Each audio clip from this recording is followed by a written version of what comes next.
Good evening, everybody, and welcome to beautiful Labatt Memorial Park in the heart of downtown London, Ontario. My name is Dylan Baker. Joined beside me for the action tonight is Jackson Farough. This evening, the Hamilton Cardinals come to town to take on the London Majors, who come in off of a loss last night. Hamilton took on Barrie in Hamilton. They had a much more successful game, Jackson. Well, they sure did. And, you know, Hamilton did a great job after a couple losses against Kitchener and then Brantford. Against Barrie last night, who, of course, we know how good Barrie is, right? A very high-caliber team. They've won the last 6 championships, of course, and they got themselves a 9-1 victory last night. So it'll be interesting to see how that factors into the game tonight. The opposite was the case for London. Yeah, in that game for the Majors, it was a back-and-forth matchup against the Well and Jackfish, and they ended up losing it in the end. In the 9th inning, allowing 6 runs. The last time I should say that these two teams faced off, Hamilton controlled that game. It was 14-2, a victory for the Hamilton Cardinals. So the Majors will be looking to bounce back. Here's who they're sending out to do that. Rube Chanadad, of course, the manager of the London Majors, has Chris McQueen leading off at second base. Carlos Artiega is at shortstop. He bats second. Humberto Ruiz bats third. Byron Reichstein bats fourth. Cleveland Brownlee batting fifth. Hayden Jayco bats sixth. Julian Johnson batting seventh. Adam Philman batting eighth. And then Austin Wilkie batting ninth. An identical lineup to last night with the exception of the number 9 spot. Yeah, and I mean, this lineup, obviously, we've seen throughout this season so far. A lot of power, and 1 through 9, the ability to get on base, right? We talked about it last weekend, Dylan, the ability to turn the lineup over, get it back to McQueen, Artiega, Ruiz, Reichstein, those guys who can drive in a lot of runs and be really effective. You know, one thing to point out as well, of course, Carlos Artiega, 8 for 16 in his career against Hamilton's starter tonight, Lazar. So it'll be interesting to see how that factors into the game as well. Yeah, the starter for the Hamilton Cardinals, Chris Lazar, has had a very good season, and Artiega has been a key bat for the Majors against him in his career. And one thing that the Majors weren't able to do last night, Jackson, they stranded 11 base runners. Oftentimes, the bottom of the order would come up in those big spots, and they just couldn't turn it over. Well, and that's going to be a big factor tonight, right? I mean, you've got to be able to 1 through 9 to at least put together really solid ABs. That's not to say they didn't do that. Sometimes in baseball, you put together great ABs, and you just don't get rewarded for it. That's the game a lot of times. It'll be interesting to see how they kind of rebound tonight after what was a rather heartbreaking loss, right? To come back and then lose it again. That's an emotional one, and I want to see kind of the resilience of this team as well. Absolutely. Let's take a look at the Hamilton Cardinals lineup now. They're managed by Dean Castelli. Austin Wheeler leads off. He's in right field. Justin Gideon bats second and center. Ryan Burnside, he catches at times. Today he's in left field. He bats third. Cal Brazier bats cleanup. He's at first base. Josh Garton, the designated hitter. Josh Niles is at third. Tristan Osika, the shortstop. Jeremy Veilleux, the catcher. And Nathan Scragg, the second baseman, round out this lineup. You know, one thing I'm really interested in is Cal Brazier. I mean, in his rookie season, he's 20 years old. Okay, he's at the Niagara Community College. He's had a super hot start to his IBL career. 14 for 37, 3 home runs, 9 walks already, and 2 doubles. Hamilton is getting great production from some of their youth, and that's really going to power them, I think, as the season goes on. Absolutely it is. The new guys for these Hamilton Cardinals have been clutch performers so far, and that all starts with Brazier there. Let's take a look at the starting pitchers now in today's ball game. 2 front of the rotation guys as Chris Lazar faces Pedro De Los Santos. Well, and listen, I mean, 2 guys, this is really sort of a battle of the horses, right? I mean, yeah, Chris Lazar last time out went, 7 innings strong, right? Just 7 hits allowed, 1 walk, 9 Ks against Brantford. Against Toronto, we went 9 strong, all right? Only no earned runs allowed, just 7 hits, 1 walk, and 6 Ks. He's been consistent. He goes deep into ball games and gives his team a chance to win every single time. And hey, same thing about Pedro De Los Santos. We saw him last time out. He threw 9 innings, and he was fantastic in doing so. You know, with De Los Santos, the biggest thing is just limiting the walks, right? But even when his last start, when he went 9, he only allowed a couple hits, 6 walks, right? So it's still a concern, to say the least. But when he's staying in control and not allowing those big hits to drive in those walks, he's really effective. We'll see if that can continue today. Absolutely, and the big thing for Pedro De Los Santos is limiting the hard contact, having weak contact consistently. He's been able to do that so far, but he can run into problems if he continues to walk guys. You see the elevated walk number on your screen there. So we're a third of the way into the season so far after the game last night against the Well and Jackfish. That put the Majors at 10, which is a third of 30, and we've seen some key performers for the team so far. Well, we have. Man, look at Owen Boone, for example. 27 Ks, leading the IBL in strikeouts in 25 innings. Just reliable. You look at Boone and De Los Santos. When you have 2 arms, 2 starters in the front of your rotation doing that on a consistent basis so far, you're going to win a lot of games and be really competitive. Absolutely, you are. Byron Reichstein and Humberto Ruiz both having phenomenal campaigns at the plate. You see Humberto has stolen 4 bases, had a home run last week, hitting .406 this year. He's had a really good start to his season, and they've been key contributors to this Majors offense so far in this campaign. I'm very excited, Jackson, for the meeting on the mound, though. I want to go back to it again because it's so intriguing. Two guys with ERAs in the zeros.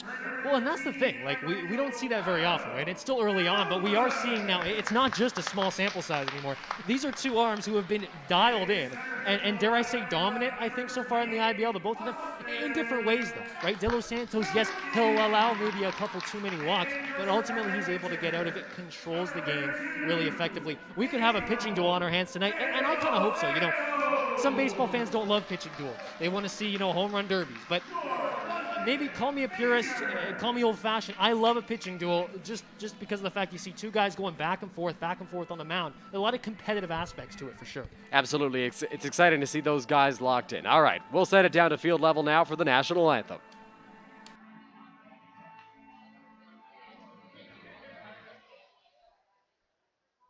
Ladies and gentlemen, if you're able, please rise and salute your cash for the national anthem. We have Martin Dish with us tonight. Martin is a London-based progressive folk rock guitarist and singer-songwriter and bass player.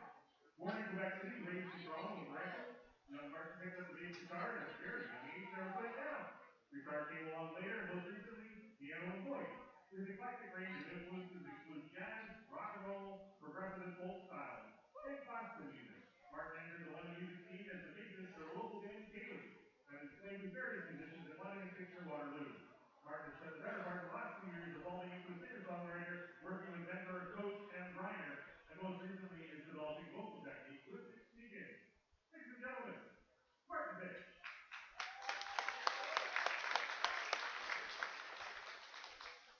Oh, Canada, our home and native land, you patriot love in all thy sons command. With glowing hearts we see thee rise, the true north strong and free. From far and wide, oh Canada, we stand on guard for thee.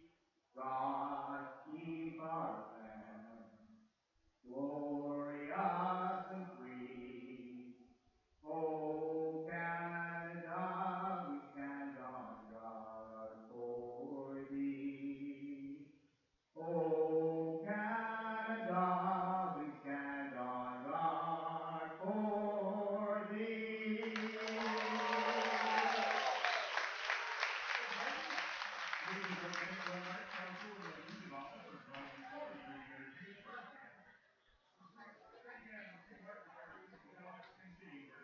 Beautiful rendition of the national anthem there as we get you another look at the starting pitchers. Thanks to Art Ward for the photo of Chris Lazar, the Hamilton starting pitcher. He's had a phenomenal season so far for the Hamilton Cardinals. He'll look to keep that up here today. A 0.39 ERA. He had a complete game, I believe, in his last outing, Jackson. Perhaps the one before that, actually, is when he had that complete game. He's been dominant. We saw, I believe, the Canadian Baseball Network put out an article about him and how successful he's been this year. He's been a real bright spot for these Hamilton Cardinals, and he's been a big reason that they have had the amount of wins that they have. Well, and again, it's the youth, right? He's 24 years old. It feels like Hamilton has so many quality players, right? I talked about Cal Brazier as well. They've also signed Austin Gom, though he's not around at the moment in tonight's lineup. But you know, Chris Lazar, 24 years old. Again, you talked about the articles and stuff out of the University of Sioux Falls. There's so much to like about this pitcher. He goes deep into games. 23 strikeouts and just 2 walks, Dylan. I mean, that's about as dominant as you could get. Absolutely it is. And talking about dominance, Pedro De Los Santos is no stranger to that. He was fantastic in his last start against the Welland Jackfish. There was some question as to whether maybe he would start on Friday this week against the Welland Jackfish, but having back-to-back starts against the same team, that would have been the 3rd time Pedro saw the Jackfish this season. Maybe not what you want to go for if you're the Majors. Well, no, absolutely. And you know, as the season goes on as well, you're looking at Welland's a contender, right? As is London, as is Hamilton. You don't want to show these guys too much of De Los Santos. One thing, too, he doesn't throw too hard.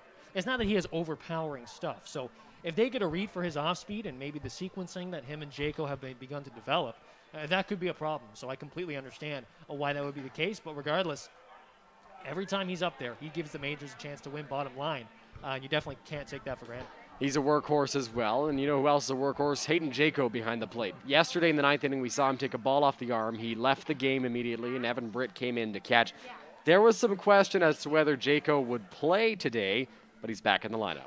Yeah, and he's been so effective. I mean, he's got the leading average on the team, OPS of 1,000, slugging 500, on-base percentage of 500. I understand the numbers are still a little bit skewed. There's not huge sample sizes. The reality is he's 12 for 28 as a two-way player, Dylan. Yeah, so he's been fantastic. Both on the mound, he had a great outing against Barrie before it was cut short. He left in the third inning. And he's been good on the mound, good at the plate, and great behind it as well, calling great games for his pitchers. So Austin Wheeler steps up to the plate. He's a right-handed batter and the right fielder in today's game for the Hamilton Cardinals. Pedro De Los Santos, one thing you'll notice right away, if this is your first time watching Pedro pitch, he works very quickly out there on the mound. Yeah, well, and we talked about it last time. The broadcasters, the media members don't mind that a little too much. The first pitch of the ball game on its way from De Los Santos. Wheeler takes it in there for a called strike. One thing we should mention, Jackson, it's a four-man crew today for the umpires. It's, if I pull it up here, Rob Stevenson behind the plate is the 0-1 on its way from De Los Santos. Wheeler drives that one into center field. Wilkie trying to find it in the sun. Takes a couple of steps back and makes the play for the first out. A nice job there by the center fielder, Wilkie. And good job. Again, like we've talked about it earlier on here, or earlier on this season, rather, that the sun plays tricks on you in this park. The perspectives change a lot throughout the game, so something to keep an eye on here, especially in the outfield as the game goes on. For sure. Going back to the umpires, Stevenson behind the plate, Steve Cochran at first base, Scott Costello at second base as Gideon takes a called strike one. And Chris Wilhelm, the third base umpire. Costello, the second base umpire, the umpire-in-chief for the Intercounty Baseball League. Breaking ball just does miss to Gideon, and it's a ball and a strike now. De Los Santos into the windup. Here's the 1-1 on its way. Gideon swings through that one. Looked like he had some uncertainty on whether he was going to go after that pitch. Elected to do so and was late on it, swung and missed. See a lot of that uncertainty early on here. Some funny swings with De Los Santos because of the off-speed. The 1-2 swung on and missed by Gideon. Looked like he reared up and threw the fastball up. He got a swing and a miss, and that's the first strikeout for Pedro De Los Santos. And he'll rack him up a fair amount, Jackson. Well, and part of that is because his stuff has so much movement, right? And it's so often the case where he's got stuff out of the zone, stuff moving around, especially first time through the order. A lot of hitters are just whiffing on stuff because they're not used to seeing it necessarily. So 2 outs, and that'll bring up Ryan Burnside. He's been a catcher for the most part this season for the Hamilton Cardinals in left field today. Burnside hitting .286 on the young season. Here's the pitch from De Los Santos on its way. It's a called strike one. Burnside has also seen some action on the mound, Jackson. He's played in every single game for the Cardinals so far. Has pitched in 2. The 0-1 from De Los Santos, breaking ball, that misses. He's struggled to find a called strike from that breaking ball so far. He hasn't been able to drop it in there. Here is the 1-1 on its way. Burnside takes that one on the outside corner for a called strike 2. He didn't like the call too much, and now he's behind in the count, of ball and 2 strikes. If De Los Santos keeps getting that corner pitch, look out. The 1-2 on its way. Burnside takes a called strike 3. So Pedro De Los Santos makes quick work of the Hamilton Cardinals in the top of the first inning. A flyout and a couple of punch-outs. We'll head to break here on Majors TV. Hamilton nothing, Majors yet to bat.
Welcome back. Bottom of the first inning here on Majors TV between the Hamilton Cardinals and the London Majors. Chris Lazar on the mound for the Cardinals today, and he is a guy who commands a presence, and he is in control of the game out there on the mound.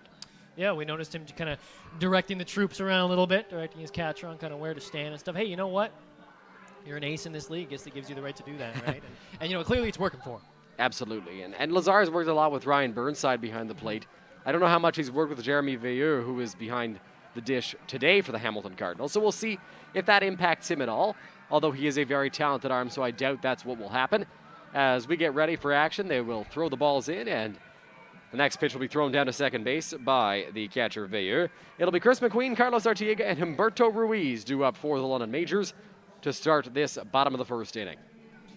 Yeah, we've seen the top of this lineup this season be so effective at getting on base, stealing a bag or two, you know, really capitalizing with that speed on the base pass. It all starts with McQueen. Absolutely it does. He can lay down a bunt for you. He's got speed. He's versatile defensively. He's a huge piece of this team. And he's hitting consistently at the top of the line. But another thing he does, Jackson, he doesn't strike out. He's got 7 walks to just 2 strikeouts this season. Well, that's it. I mean, it's a real leadoff hitter, right? As prototypical of a leadoff hitter. And he can even, like you said, he's pretty good at laying down a bunt as well. And he can outrun one. So exactly what you want from the guy leading off what is a very powerful and can be deadly lineup. Third baseman Josh Niles in well in front of the cut of the grass, protecting against the bunt from McQueen as Lazar takes a look at the sign from Veilleux. Into the windup, and his first pitch is on the way to Chris McQueen. He'll square around a bunt, lays this one down, tried to drag it, and it's a foul ball. Pull it towards the first base side, but he bunted it foul. Already laying down the bunt. We were talking about it a little bit. Now, I didn't think he'd do it on the very first pitch he saw, but can't say I'm all that surprised. When you've got the bunting ability that McQueen does, and a manager who likes to utilize the small ball like Rup Chanderdat, it's something McQueen will often go to. Here's the 0-1. McQueen hits that one on the ground towards second base. It'll be played there by Scragg, thrown over to Brazier, and that'll be the first out of this bottom of the first inning. Nice play there by the second baseman, Scragg, ranging to his left. Right, that's a nice job there, just staying with it. And a good job fielding that again. McQueen's got some speed. Right? He's hauling it up the line. So you got to be quick with your hands. You got to be confident in the play that you're making there as you range to your left. Absolutely. That'll bring up Carlos Artiega. And Carlos is a guy, you talked about it in the pregame, Jackson. If you're just joining us, you may not have heard. He's got lots of success against Chris Lazar in his career. Sure does. 8 for 16 career-wise against him. 1 extra base hit, 1 walk, 2 Ks, 4 RBI. Good enough for a 500 average. Another guy, Chris McQueen, 4 for 11 in his career, 364 average against Lazar, although, I mean, feels like his average is in the 300s almost against every pitcher. First pitch is a called strike 1 to Carlos, who is a guy who makes contact with everything, and that could be a success for Lazar. I mean, Lazar tries to make you go out of the zone to swing at pitches, and Artiega just makes contact with all of them, can bloop him in if he needs to, as that pitch misses low and inside. So it's a ball and a strike here with 1 out to Artiega. Lazar into the windup quickly. Here's the 1-1 on its way. Artiega takes that one outside, 2 balls and a strike. Yeah, we see Lazar missing with that pitch a couple times here. Wonder how that will affect the rest of this at-bat, especially now behind in the count, 2 balls and a strike. Here's the 2-1 on its way. Artiega drives that one to left field. Moving in on it now, Burnside. He'll make the catch, and that'll be the second out here of this bottom of the first inning, I should say.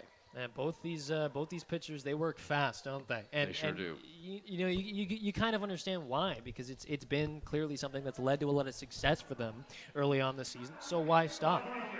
It's a sign of confidence, too, out there on the mound. If a guy is throwing quickly, if he's moving quickly out there on the mound, getting the ball and throwing it, that means he feels comfortable. He knows what pitch he wants to throw. He knows how he wants to attack hitters, and typically that means they're being pretty successful out there on the mound as Humberto Ruiz steps up to the plate.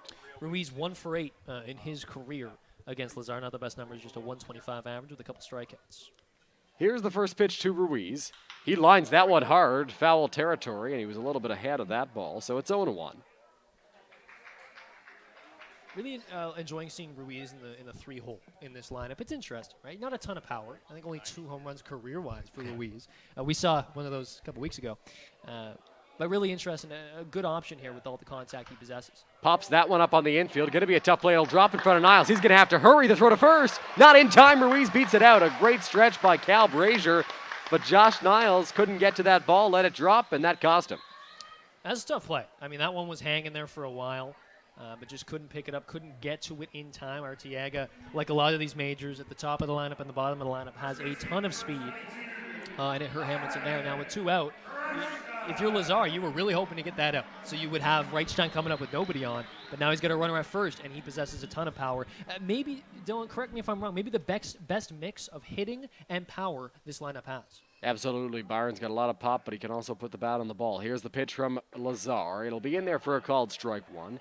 And going back to the Humberto Ruiz at bat, he just kind of threw his hands at that ball, threw the bat at that ball, popped it up. It was not hit hard enough to get to Niles, who was playing a little further back on the infield, perhaps after that foul ball.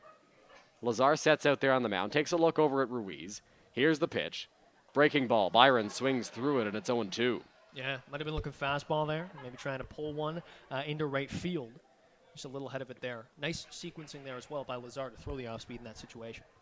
Caught Byron off guard, so now he's going to have to battle in an 0-2 count. Lazar set. Here's the pitch. Byron takes that one for a ball. Lazar thought he had strike 3. He began his case strut off the mound. That's a term that's been popularized by Pitching Ninja online. That's a tough take, 0-2. Especially against a guy like this, a lefty on the mound. I mean, that one was outside, yes, but when you're protecting the zone, that's a real hard one to let go. A ball and 2 strikes. The pitch on its way. Byron hits that one hard towards the hole. It'll get through. It's a base hit. So Byron Reichstein battles with 2 strikes. Ruiz headed to third. The throw from Burnside is off target. It'll get by Niles. Ruiz takes a hard turn. Lazar backs up. And boy, Jackson, I'm sure you heard it. Caught me off guard there that Ruiz was on his way to third base. Yeah, no kidding. It caught me off guard as well, operating the scorebook here. Yeah, that was an interesting play. I mean, really heads-up base running, though, by Ruiz, right? And now, we just talked about Lazar not wanting to have to face Reichstein with a runner on, and you see what happens. He's able to poke one through the hole, and now you've got the legend Cleveland at the plate with a couple runners on. Cleveland, if I'm not mistaken, Jackson, doesn't have a home run in his career against Chris Lazar, pardon me, but he does have success. Yeah, he sure does. I mean, 6 for 22 career-wise, no extra base hits. A couple of strikeouts, but 273 hitter all-time against Lazar. So not bad numbers. Again, lefty on righty matchup here for Cleveland, so that's obviously a positive. All he needs is a single right here. Yeah. Just needs to put one into the outfield. That'll score Ruiz after he got a great read on that ball when Burnside went to play it. Outfield is deep on Cleveland, as they usually are. The pitch on its way from Lazar. Cleveland takes that one low for ball 1. Lazar started him with the off-speed, and it's 1-0. And, of course, the thing is here, in this situation, if you're Cleveland in the majors, you really want to capitalize, because who knows when you're going to get another chance like this with the runner in scoring position against such a dominant pitcher this year. Majors didn't capitalize very much at all yesterday as Lazar steps off the mound. Jake Palanchik, the starting pitcher for the Welland Jackfish, stranded 11 runners on base. 1-0, 2 out. Here's the pitch from Lazar on the way. Brownlee hits that one in the air, foul territory. After Advair, he'll give it a look, and that will be out of play over the grandstand.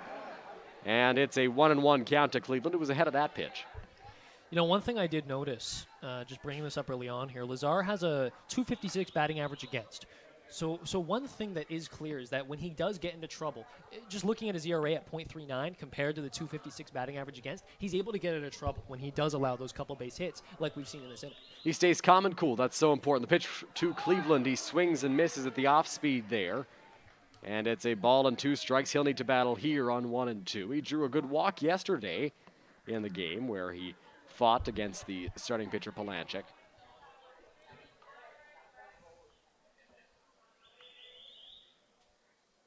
Here's the pitch from Lazar. Cleveland swings and misses for strike 3. They'll put the tag on him, and the side is retired. So the Majors get 2 on, but nothing comes of it. We're off to the top of the second here at Labatt Park. No score.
Second inning of play. My goodness, couldn't get that one out of my mouth there as we get you set for the action here at Labatt Park. Cal Brazier will step up to the plate, and Jackson, he's been off to a hot start this season. Well, a hot start to his IBL career. I mean, coming out of Niagara Community College, 14 for 37, 3 home runs, 9 walks, and 2 doubles. Big guy, 6'3", 220 out of Oshawa, Ontario. And he's been a really effective player for this team so far. So here's the first pitch from Pedro De Los Santos. Brazier did not go after it. It's ball 1. They didn't even appeal over to first base. I thought they would, Jackson, but no dice. Yeah, we were waiting for that, but to no avail this time. 1 ball, no strikes. Pitch on its way from De Los Santos. Brazier takes that one high. 2 balls and no strikes from the Majors lefty. Yeah, this is exactly what you don't want to do, right? Giving the number 3 hitter Brazier is off to a tremendous start to this season. A count like this. The 2-0 to Brazier on its way. Takes that one high for ball 3. And Pedro De Los Santos, we've talked about it. He does run into walk trouble at times, and we'll see if he's able to pitch back in this count. He walked 6 in his complete game against the Welland Jackfish last week. Pitch is in there on the inside corner to Brazier, so it's a called strike 1. Brazier, a guy who's patient, more walks than strikeouts. Well, and the thing, too, with De Los Santos is, like, in many cases, he gets behind an account, but he can oftentimes work his way back in. Pitch on the ground towards shortstop. Artiega makes the play. Fires a strike over to first. It's high, and it's over the head of Byron Reichstein towards the Hamilton dugout. Now, in 2019, that ball would have been into the dugout, and it would have been an extra base for Cal Brazier. But now they've got some netting up there that stopped that ball from getting out of play. Well, that's interesting. Yeah, that's a difficult throw to make, but still one you really like to have if you're the shortstop in that position. Artiega's been a guy who's played a lot of third base this year. It's a longer throw from third. Perhaps that's what messed with his arm slot there. His throw to first base was high. Needs to get more on it at third base, but Julian Johnson's over there today. Keith Candell getting the day off. Yeah, it's a good point you make. Like, the difference between the throw from third to short, despite Artiega, of course, being a natural shortstop, he hasn't had too many reps at shortstop this season, so perhaps that is a factor. Rup Chanada tried to get him some throws in before the game during BP. The pitch from De Los Santos. Garton takes the ball outside. Josh Garton, a guy, if you'll recall, last year won the Guelph Royals Home Run Derby during the pandemic, one of the few IBL events that were had. He was also on the roster for the Legacy Classic. Garton swings through that one for strike 1. He's a guy with lots of pop, although he only has 2 hits this season. He can certainly put one out with one swing of the bat as De Los Santos takes some steps off the mound. Yeah, 2 hits. One of them was a home run, though. First hit of the season was a home run, I believe, against the Kitchener Panthers. So Garton digs in, looks out at De Los Santos. He comes set out there on the mound, takes a peek over at first. The offer got its way. Just does miss, and it's 2 balls and a strike now to Garton. When De Los Santos is the most effective, he's picking those corners. He's getting those calls more often than not, clearly. And we'll see how that goes on throughout the game, sort of that give and take with the umpire. 2 balls and a strike. Runner at first. The pitch on its way from De Los Santos. Misses the outside corner. He doesn't get that call either, and it's 3 balls and a strike now on the big power lefty. Well, that's a pivotal call too, right? Because that if that 2-1 is a strike, all of a sudden it's 2-2. Very different at bat here to Garton. And here's count. De Los Santos with the left arm dangling. Comes set, takes a peek over at the runner at first, Brazier. The pitch on its way. Breaking ball. Ball 4. And Hayden Jayco is not happy. He's saying it's right there, and I'm not sure where that pitch missed. Looked to me like it was a pretty clear strike, and I think even Garton was surprised. He stood in the box. But Rob Stevenson, the home plate umpire, did not give him the call. Yeah, and then the crowd sure reacted. And they voiced their opinion as well, Dylan. And yeah, early on, just not getting those calls. There were a couple instances in that at-bat and the one previous where De Los Santos just not getting that call. We'll see how consistent that strike zone is throughout the game here. So Josh Niles steps up to the plate from St. Thomas, Ontario. The pitch from De Los Santos in the dirt, blocked and smothered by Hayden Jayco, who is behind the plate. Niles this season only hitting 179, 5 hits and 28 at-bats. So this is a situation in which this would differentiate what has been a really, in Pedro De Los Santos' previous starts, he hasn't had instances like this where they've really damaged him. On the ground towards second base. McQueen has a shot at 2. Will touch second for 1. Throw to first is in time. And Pedro De Los Santos rolls a 2 ball. He's got 2 away here in the top of the second. And just like I was saying, you know, in his start throughout this season, he's been able to get out of those tough situations with a couple runners on, even a runner in scoring position, and nobody out. In that case, he gets a ground ball up the middle, much needed, and his defense behind him, which had an error earlier on in this inning, it gets him out of what could have been a real tough situation early on. McQueen took that one to the bag and fired a strike over to Byron at first. Here's Tristan Osika. The pitch swung on and missed by Osika for strike one. He's the shortstop today, batting 7th in this Hamilton Cardinals order. De Los Santos comes set out there on the mound. Takes a peek. Here's the pitch. Osika takes that one outside for ball 1, 1-1. Yeah, Jayco really had to move to get that one. Either De Los Santos really mixed, or perhaps they were on different wavelengths there when it came to the pitch selection. De Los Santos sets out there on the mound, takes a peek in. The pitch on its way, 1-1. Osika, late swing there, fouls it off. 1 ball and 2 strikes now with 2 away. Yeah, Osika hitting .296 on the year, 8 for 27 earlier on, just 1 double. Not a lot of power in that bat per se, at least early on, of course. De Los Santos looks in, comes set on the mound. Chance to put Osika away and end the inning. The pitch taken high for ball 2. So 2 balls, 2 strikes, 2 outs now to Tristan Osika. Runner at third. De Los Santos ready on the mound. Comes set. Here's the pitch.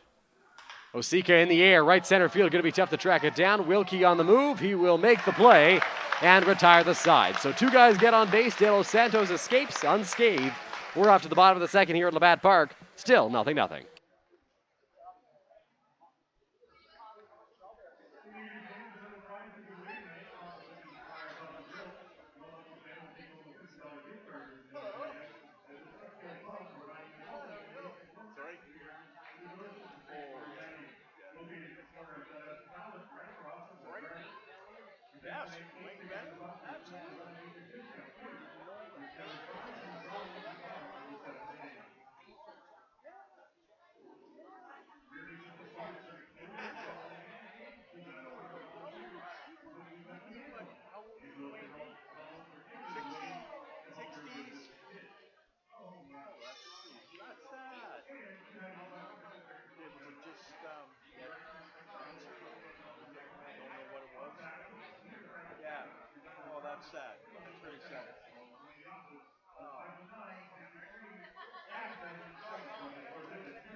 Welcome back to Majors Baseball on Majors TV. Dylan Baker, Jackson Farough with you as we get you set for the bottom of the second inning here. Hayden Jayco comes to the plate. He's the catcher today. Despite getting hit in the arm yesterday, Jayco is not one to shy away from more action behind the plate. Caught the first game of the doubleheader and then pitched the next game. He knew full well he was going to pitch the next game. He still wanted to catch in that first one. He loves the action of a ball game. Lazar looks in for the first pitch of this bottom of the second inning. Into the windup, here it comes. Jayco takes that one low for ball 1. 1-0. Yeah, interesting to see Jayco hitting in the 6th spot today. We've seen him kind of move around the lineup, but I like him in the 6th spot. Jayco drives that one towards center field. Moving back on it, Gideon. He's got a beat, and he will make the catch. 1 gone here in the bottom of the second inning. Yeah, so we saw, it's interesting. We saw both pitchers in that first inning struggle a little bit, right? But both pitchers, in both situations, De Los Santos in the top half of this inning and Lazar in the first inning. We saw both pitchers kind of struggle but able to get out of it. That's what makes you an ace. When you get into trouble, your ability to get out of it and then mitigate the damage as best you can. Both pitchers have done that so far. De Los Santos, a guy who is very calm under pressure for these majors. Julian Johnson steps up to the plate. He had a double in the game last night. Pitch from Lazar. Johnson hits that one on the ground, foul territory. Niles will go after it. It's a foul ball, though.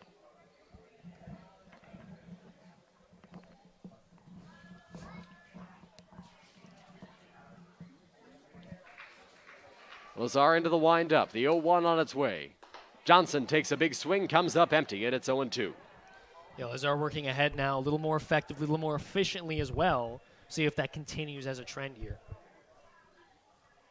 Lazar shakes off his catcher once. Now into the windup. Here's the 0-2 on its way. Johnson lines that one straight back at the screen. It's a foul ball. Yeah, Johnson's going to battle here. He's done a really good job of that this season, putting together really, really solid at-bats. That's so important to do. Johnson takes that one in the dirt for ball 1 as it gets by the catcher, Farough, hits the umpire's foot, but with nobody on base, doesn't really matter. It's just a ball in the scorebook. Lazar looks in. He's ready to face Johnson one more time, trying to put him away here on 1-2 with 1 out. The offering. Johnson off the end of the bat towards second base. It'll be scooped up there by Scragg. Throw to Brazier is in time, and that'll be the second out of the second inning.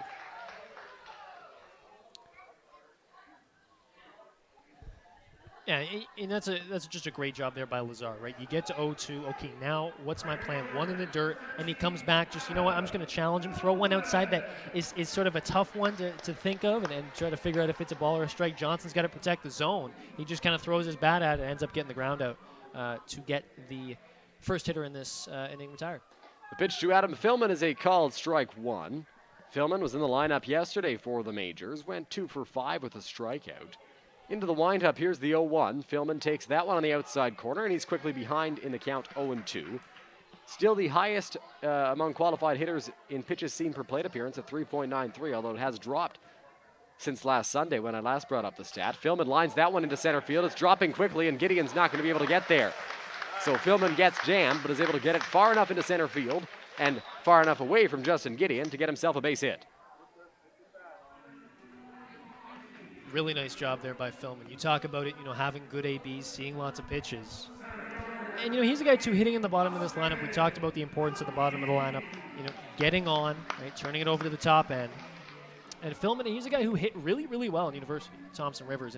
And you wonder how that factors in as the season goes on. Again, he's never played in the IBL before. You wonder how much of an adjustment it does take to play or to hit in this league effectively. Austin Wilkie steps up and swings at the first pitch. Philman took a couple of steps off of first base. Did not go anywhere as Vayer had it blocked, so it's 0-1 to Wilkie.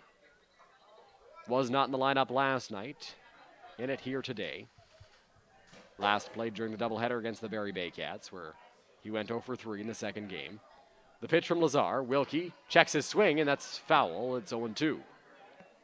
Yeah, Wilkie made a really nice catch in the last half inning to get De Los Santos out of it. And that's why he's in center field, right? Just so reliable with the glove.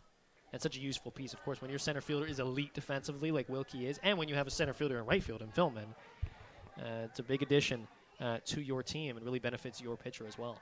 The 0-2 on its way. In the dirt, blocked by the catcher, Vayer, and Wilkie takes it for ball 1, so 1-2.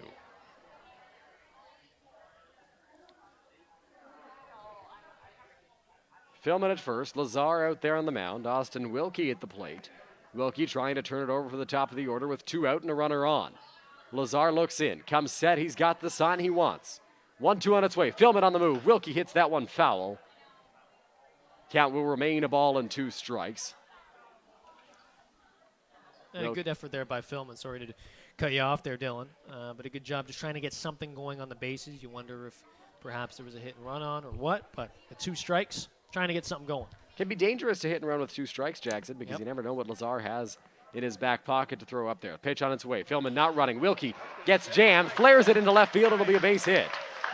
So it got past the shortstop, Tristan Osika, and into left field. The Majors are in business. They've got 2 guys on with 2 out. Well, another chance to do some damage, right? They weren't able to do so in the first inning, but now another chance to do so. You've already got 4 hits in this one. 2 out, yes. But if you turn it back over, you got a guy who's crafty, who's toolsy, who can get on base. With the heart of the order coming up, good spot for the Majors to be in here if they can execute. So Chris McQueen steps up to the plate for the second time today. He grounded out his first time up. A base hit would score a run, and Philman at second base. Both Philman and Wilkie got jammed on their respective base hits, but got enough of them to get them into the outfield. Majors have 4 hits already in the ball game. Lazar set out there on the mound. Has Philman at second, Wilkie at first. Both are speed threats. McQueen squares to bunt with 2 out. Takes a called strike 1. Yeah, you wonder whether or not that was just kind of to mess with the defense a little bit, or if he really did mean to kind of lay a bunt down there with 2 out. Tough to say with McQueen. Lazar shakes off Veilleux once, and now again gets the sign he wants. Ready on the mound. Here's the pitch. McQueen takes a breaking ball outside for ball 1. It's 1-1 now.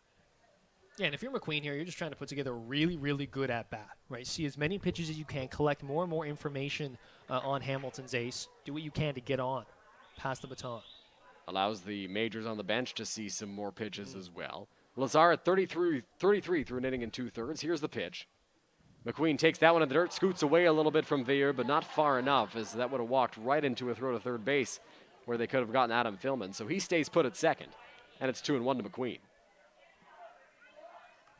Nice hitters count here now for McQueen. Kind of continuing to see more and more pitches, and keep that pitch count going up. In a pitching duel like this, we've got 2 aces on the mound. The pitch count could become a factor later in the game. You'd like to get to the bullpen as quick as possible if you can. Lazar steps off the mound again. Gathers himself.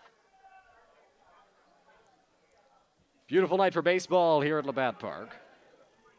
Lazar steps off one more time. Now calls out his catcher, Jeremy Veilleux. Wants to talk to him to make sure they're on the same page, because they most certainly weren't before. A couple of steps off there. I love the songs that get played in these moments at the ballpark. Well, and you wonder if that, do you think they're probably just ignoring him, right? They're just zoned in at this moment. They're not even thinking about that. But you wonder if maybe they're like, come on. When Jake Palanchik got taken out last night, Bye Bye Bye was played. I love that. Over the loudspeakers. He left with 2 runners on. And they show no mercy here at Labatt Park. 2-1 the count, 2 out. Here's the pitch to McQueen. Takes that one in there for a called strike 2. Breaking ball. McQueen didn't like the call too much. And now 2 balls, 2 strikes, 2 outs, 2 on in the bottom of the 2nd inning. Well, not a bad take there from McQueen. It's on the outside corner, but that's a great pitch by Lazar to get right back in this count. 1 strike away from escaping here. Lazar looks in. And steps off. And we talked about it off the top, Jackson, how he normally works with Burnside, who's in left field today. We wanted to see how it would affect him to work with Veilleux, and it seems like they're struggling right now, at least, to get on the same page. Yeah, it's very interesting. I want to see kind of how, if they're able to work through this, perhaps their communication issues will change. Maybe it's not even an issue. Maybe it's just, catching up to one another. Who knows? But they're having another meeting now. Hearing it from the crowd now as Veilleux goes out to the mound. And like you mentioned, Jackson, I mean, we'll see if after this inning they're able to get on the same page. Yeah.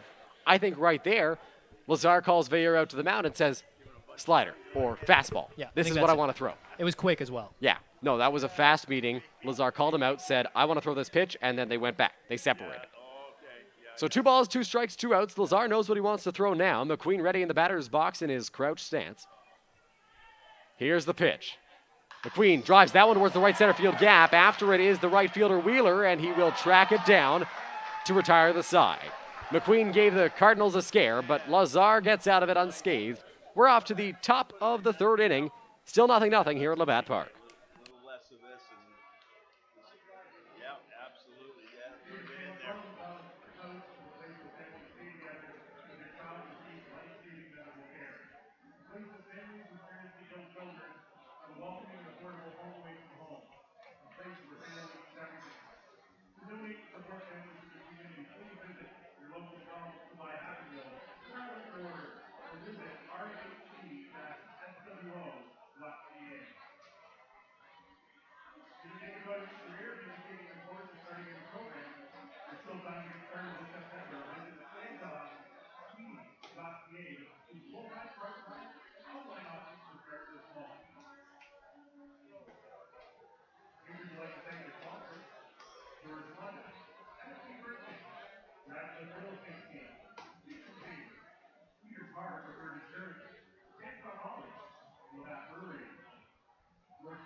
Majors Baseball on Majors TV, live from Labatt Memorial Park. Dylan, Baker, Jackson Farough with you as we give you a look at the out-of-town scoreboard. Jackson, the Welland Jackfish up 4-0 on the Barrie Baycats. Yeah, and we saw in the chat as well. Thank you very much for pointing that out. Yes, 4 runs in the first inning. They pick up right where they left off, as was said in the chat. And the Blue Jays as well beat Kansas City today 4-0. George Springer, a couple home runs. He's starting to really look like he's settling in Toronto. So in their last 2 innings, assuming they're no further than the first inning now in Barrie, the Welland Jackfish have scored 10 runs. Going back to the 9th where they scored 6 yesterday. That misses outside and low to Jeremy Veilleux. They scored 6 in the 9th yesterday and then 4 in the first today. That's 10 runs in 2 innings. Wow. That offense can get going. I mean, that's huge for them. Here's the 1-0.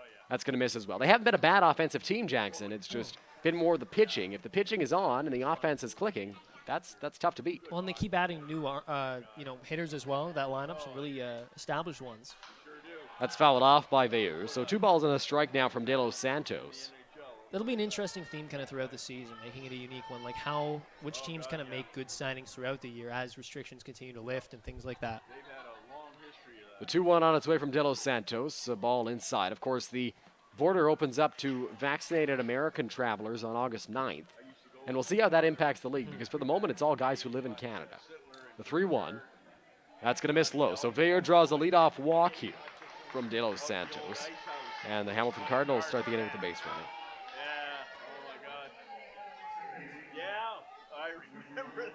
Yeah, and so we see, the bottom of the lineup coming up now. You never want to walk the number 8 hitter in the lineup. You never want to have to walk the lower part, especially with nobody out. You'd really like to go at them. Of course, De Los Santos' MO is that he does, more often than not, end up giving out some walks that he really would like back. Again, we'll see how he can battle from it. Pitch to Nathan Scragg, the second baseman, is a called strike 1 from De Los Santos. Yeah, and if you're Scragg here, you're just trying to get that runner in a scoring position. The one thing you don't want to do is ground into a double play, and that's the one thing that the Majors would love to get right now. Here's the 0-1 on its way to Scragg. Outside corner, De Los Santos able to hit it, and it's 0-2. Getting that call now, right? We saw it kind of waver in and out. Perhaps he's making better pitches. It could be that too. We often try to blame the umpire in that situation, but De Los Santos could be a little more dialed at this point. Here's the 0-2 on its way. On the ground, foul by Scragg. So the count will remain at no balls and 2 strikes. And like you mentioned, Jackson, as the game goes on, pitchers can get more zeroed in on their location. It's funny, they start off a little rough at times because they're trying to find their location, and they end on a sour note a lot of the times because their arms get tired. But in that middle, and this is where it starts for these starters, they are really, really good. That misses outside from De Los Santos, a ball and 2 strikes. Really good with command, that is. It's not like they can't fall apart and get a couple of hits off of them. But command-wise, they start to zero in as the game goes on. Yeah, and De Los Santos, especially as sort of more of a finesse-type pitcher where he's, kind of needs to use his command and needs to sequence his pitches and things like that. You'd imagine that as the game goes on, he will find the strike zone and be able to understand kind of what gets a call and what doesn't. So ball and 2 strikes. De Los Santos ready out there on the mound. Nobody out in the inning, runner at first. That pitch is a called strike 3 on Scragg. De Los Santos into the squat. He knew he had that call, or he was hoping to get it, I should say. 1 away. Yeah, really wanted that one, and he gets it that time. Great AB there from De Los Santos. Some nice sequencing, using that outside corner. And ultimately, the number 9 hitter, Scragg, took it. Was trying to work a walk and ultimately struck out. Now, still better than grounding into a double play for the number 9 hitter and top of the lineup here, back up for Hamilton. The pitch is fouled off by Austin Wheeler. It's 0-1. Runner at first base, 1 out. Wheeler, the leadoff man, takes a look down at his third base coach there for the signs. We'll see if maybe a hit and run is employed, possibly a bunt with Wheeler, although he has had success with the bat so far this season. Outside corner, and De Los Santos is able to find it once again. It's 0-2. Yeah, he's really dealing in this inning, really finding the zone. De Los Santos, left arm dangles, gets the sign he wants from Jayco. No balls, 2 strikes, 1 out, runner at first. Here's the pitch. On the ground towards second. Going to be a tough play to turn 2 on. McQueen has no thoughts of doing so. He'll just throw it over to Byron Reichstein at first base and get the second out. Yeah, that's a smart play, right? I mean, you could try to go to 2, try to get fancy, try to be the hero, but a nice job there defensively just to get the out, take it, especially already having 1 out. Now you're in a situation where with 2 out, you're just trying to get out any way you can, and you don't mind too much having that runner in scoring position for that reason. So that'll bring up Justin Gideon, arguably the best bat the Hamilton Cardinals feature. De Los Santos ready on the mound. Here's the pitch. Gideon checked his swing. Did he go? Third base umpire says he did not. It's ball one. Runner at second base is the catcher, Jeremy Farough. Yeah, Gideon on the year, a 761 OPS, 391 slugging, 370 on base percentage. So not a ton of power, but he really does get on pace at a really nice clip here. And to be honest, he hasn't hit his stride fully this season either. That's fouled off. Gideon was in the home run derby in Guelph as well, just like Josh Garton, Cleveland Brownlee, 3 home run derby participants. So he hasn't shown the power here, but it's definitely there. And so that's something that if you're De Los Santos, you want to keep that power tucked away for now. Well, it can be tough for guys, too, coming back after the year off, the 2 years off for some, and it's been a long time. Here's the pitch. On its way from De Los Santos. Gideon in the air, center field. Wilkie took a step back, now moves in on the ball. Boy, that ball really hung up, but Wilkie makes the catch, and that will do it for the top of the third inning. We're through 2.5 at Labatt Park. No score on Majors TV.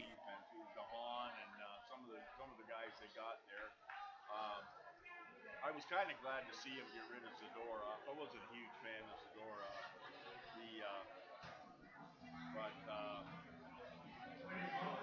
They got I think it's going to be Lekanen and Marc-Andre Fleury.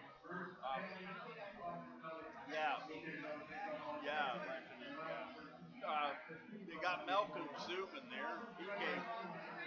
Crawford's done,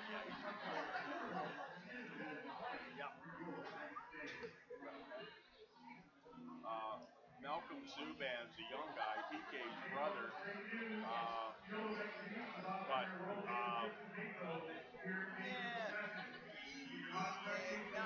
not quite there yet.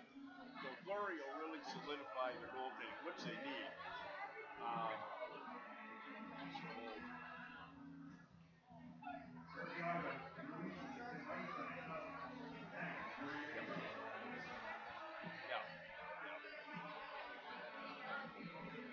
He's done a nice job in Chicago. Done a nice job there. With this salary cap too, Chicago got some good hidden treasures, if you will. Vancouver the Buckeyes, but still decent guys. Like, everybody was sort of questioning the Tyler Johnson. I don't know. You know what? Change of scenery for him. Maybe he's been in Tampa a while. Yeah. My buddy's a huge Leafs guy, and I said, man, they missed the boat on Goudreau and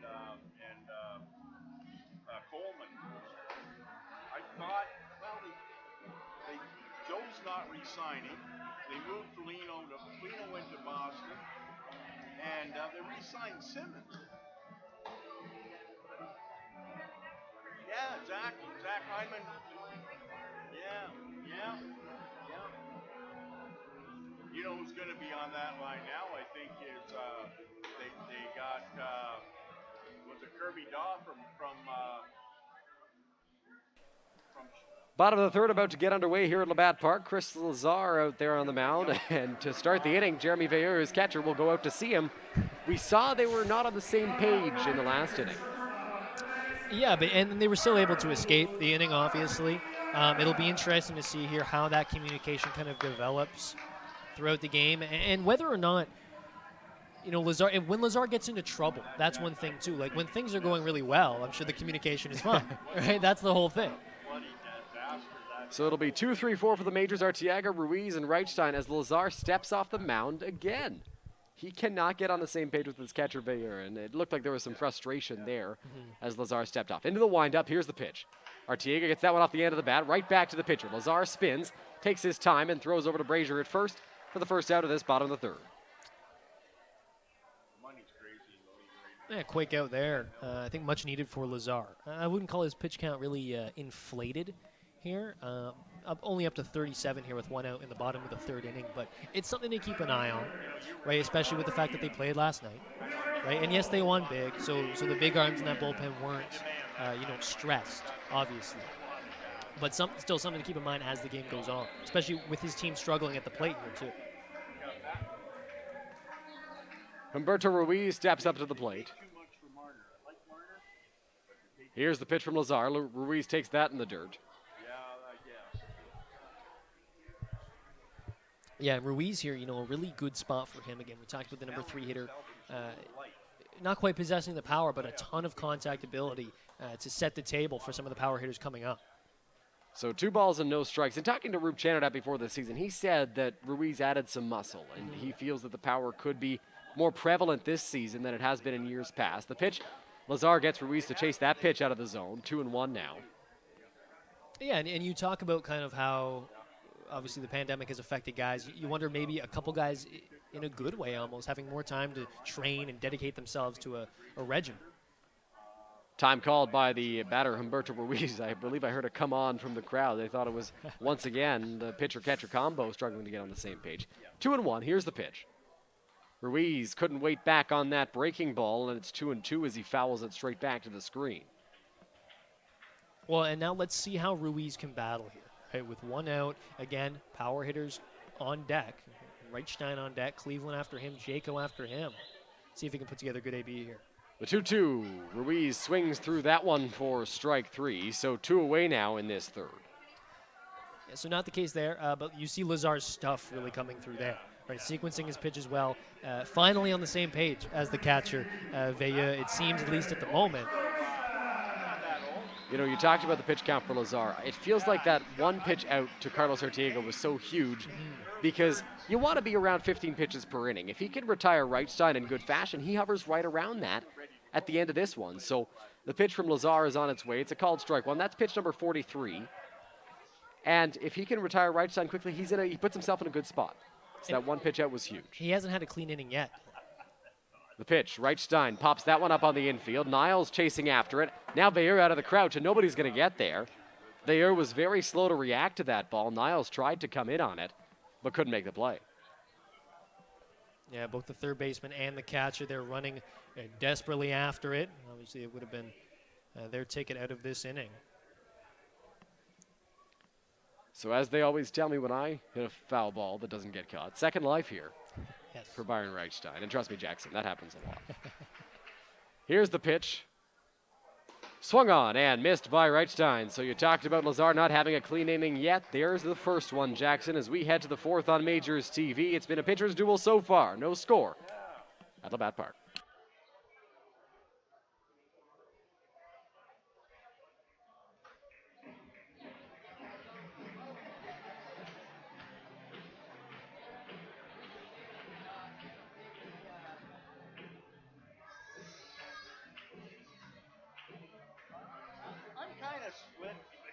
I'm split between the Blue Jays and the Tigers.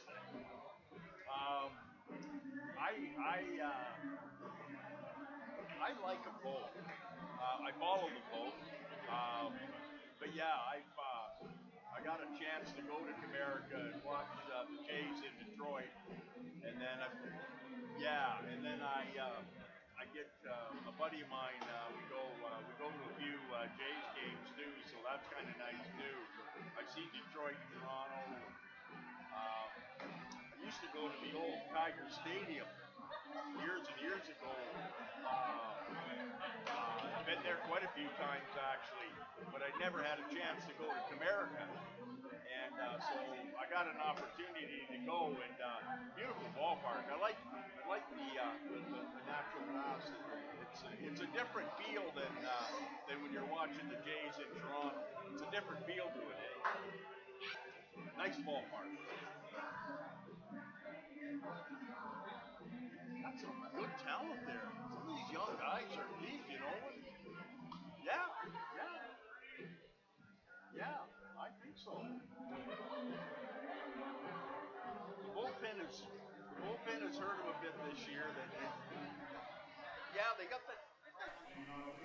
Ryan Burnside will step up to the plate. He's the left fielder in today's ball game. He'll be followed by Cal Brazier and Josh Garton for these Hamilton Cardinals. As they look to get the offense going, they have no hits through 3 innings. As De Los Santos is into the windup, here's the pitch on its way. Got away from him there as Jayco was able to make the play, spin it around very quickly and throw it back to De Los Santos.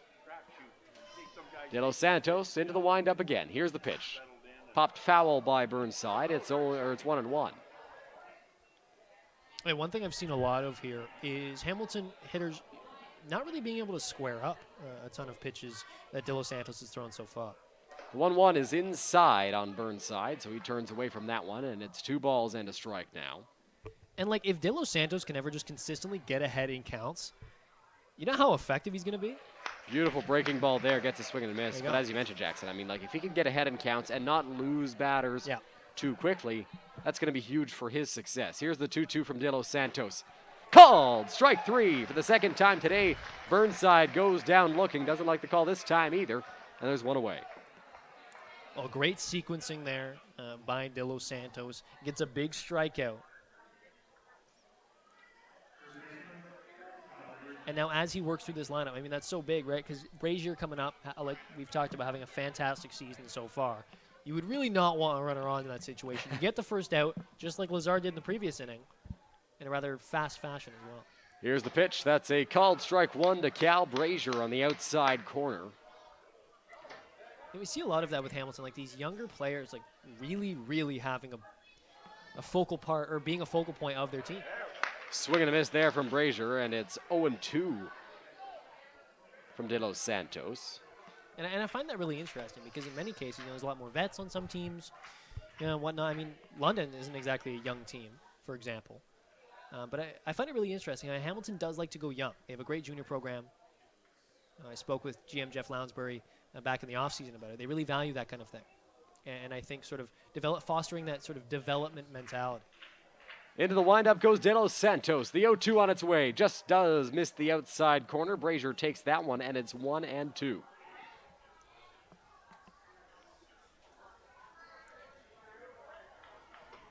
Into the windup. The 1-2 on its way. On the ground towards second base. De Los Santos is going to be the only guy who can make a play on it. Somebody's got to be at first. The throw, not in time. De Los Santos drops it.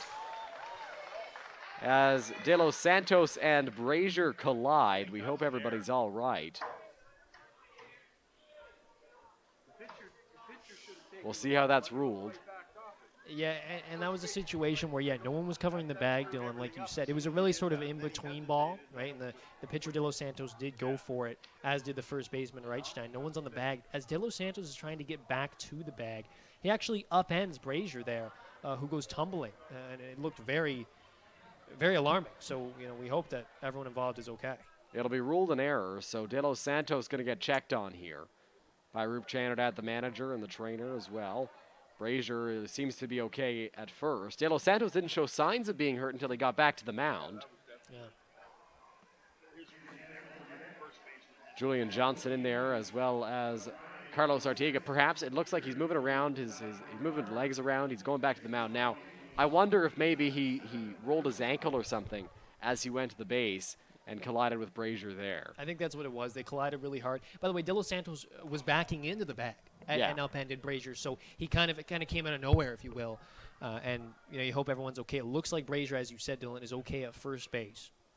And De Los Santos is throwing some warm-up pitches here. Looks all right. Maybe it could also be a thing where just a little shaken after what was a pretty violent collision. Yeah, it was a bit of a strange play, and it was, like you mentioned, in between. The first bit, we weren't sure who was going to get it. First baseman, De Los Santos. McQueen, the second baseman, would have had a long run. That's who I thought would get it originally. It was a strange play, and then there was a collision over at first base. Both guys are all right. They're staying in the game. The pitch to Josh Garten is a called strike 1 on the inside corner. It's an error charge to Byron Reichstein, the first baseman. It's 2 errors on the day for the majors here. The first by Carlos Artiega. Here's the 0-1 on its way. Outside corner just misses, and it's 1-1 now to Garten. Garten hitting just 182 in the year, but a slow start for him. Of course, you saw him at the Home Run Derby last year, Dylan, a bit more of a power bat. Garten walked in his first plate appearance today. De Los Santos looks in, comes set. Runner at first base. Here's the pitch. Garten in the air, left field. Going back on it is Ruiz to the warning track. And he makes the play on the warning track. Had to spin around a couple of times, but got there eventually. And with a guy who's got the power that Garten does, that was a bit of a nerve-wracking play. I thought that was going to be just not quite a routine flyout, but one that Ruiz would easily get to. But yeah, that thing just kept on carrying. Bit of a breeze tonight, but not enough necessarily to carry a ball rather. And it is a little cooler as well. It's not like it's a super hot day either. But that just, again, goes to show Garten, by the way, going the other way and almost took it out. And even our cameraman there had a tough time, camera operator rather, had a tough time tracking that one because it was tough to track and it just kept on carrying. Interesting hit there. It looked fairly routine, but then Ruiz kept going back and going back and going back. Here's the pitch from De Los Santos. Swung on and missed by Josh Niles. It's 0-1.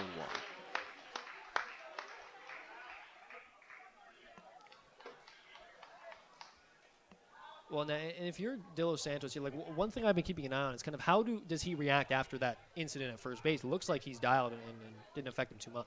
The 0-1 just misses the inside corner on Niles, so it's a ball and a strike now. 2 outs and a runner at first. My spidey senses are tingling, Dylan. I can smell pizza in the crowd somewhere. Lots of that going on tonight. Here's the 1-1. That's going to miss outside. Very good sense of smell if you can smell pizza in the crowd. Boy, Yes. I could go for a good slice of pizza. No kidding, Dylan. After the game, definitely will. You know, by the way, the crowd just enjoying themselves. Feels like it gets livelier and livelier every time Majors come here to play. Absolutely. That pitch misses high, and it's dropped by Hayden Jayco, but not far enough for Brazier, the runner at first, to move up. Of course, Brazier did take a tumble there after colliding with De Los Santos, so we'll see if that affects his running ability at all. Here's the pitch. That's going to miss for ball 4, so De Los Santos will walk Josh Niles, and now there are 2 on with 2 out. And you never really want to walk a guy with two out. In this situation, now that does put a runner in a scoring position as well. Now you're dealing with, again, the bottom part of the lineup here with Osika coming up. But still, I mean, De Los Santos, again, another situation where he's got the runner in the scoring position. Stressful pitches. Look at the pitch count, right? And he's up to 60 now, only in the 4th inning. How does he adjust and react to the situation? Here's the pitch. That's going to miss inside to Tristan Osika on pitch number 61 from Pedro De Los Santos. Osika was retired his first time up. It was a fly out to the center fielder. Here's the pitch.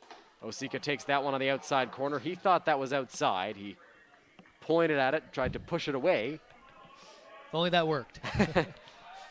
Doesn't sway the umpire one way or another, and time is called.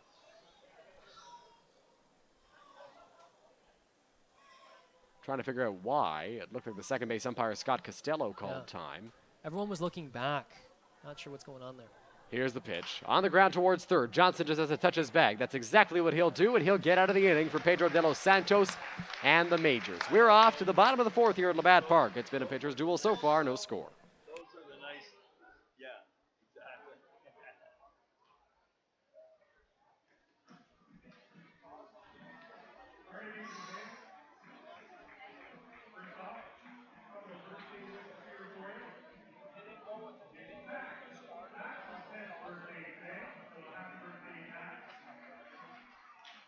Our live streaming after show here at the window since 16 today, so happy birthday to Jared.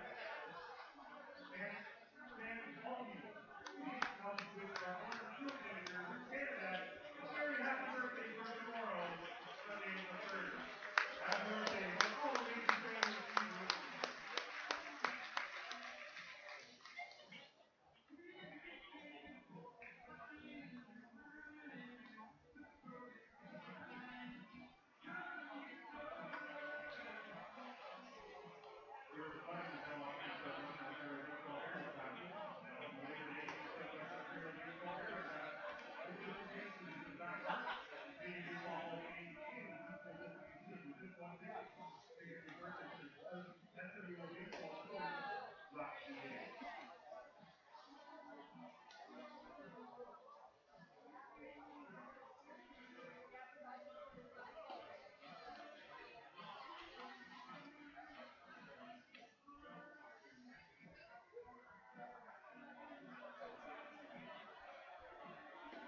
Bottom of the 4th inning about to get underway here at Labatt Park. Cleveland Brownlee will be due up for the London Majors. He'll be followed by Hayden Jayco and Julian Johnson as they'll look to start something against Chris Lazar. They've got 4 hits through 3 at-bats.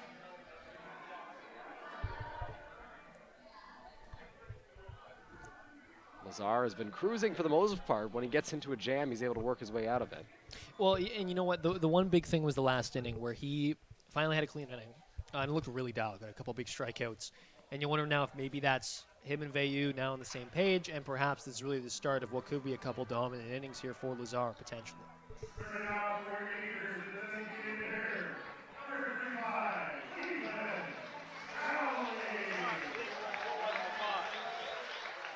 Gotta say, Dylan, there's always like way more of a roar in the crowd when it's Cleveland compared to everybody else. That's why I paused. That's why I didn't want to say anything, just so we can hear the crowd get excited for Cleveland Brownlee.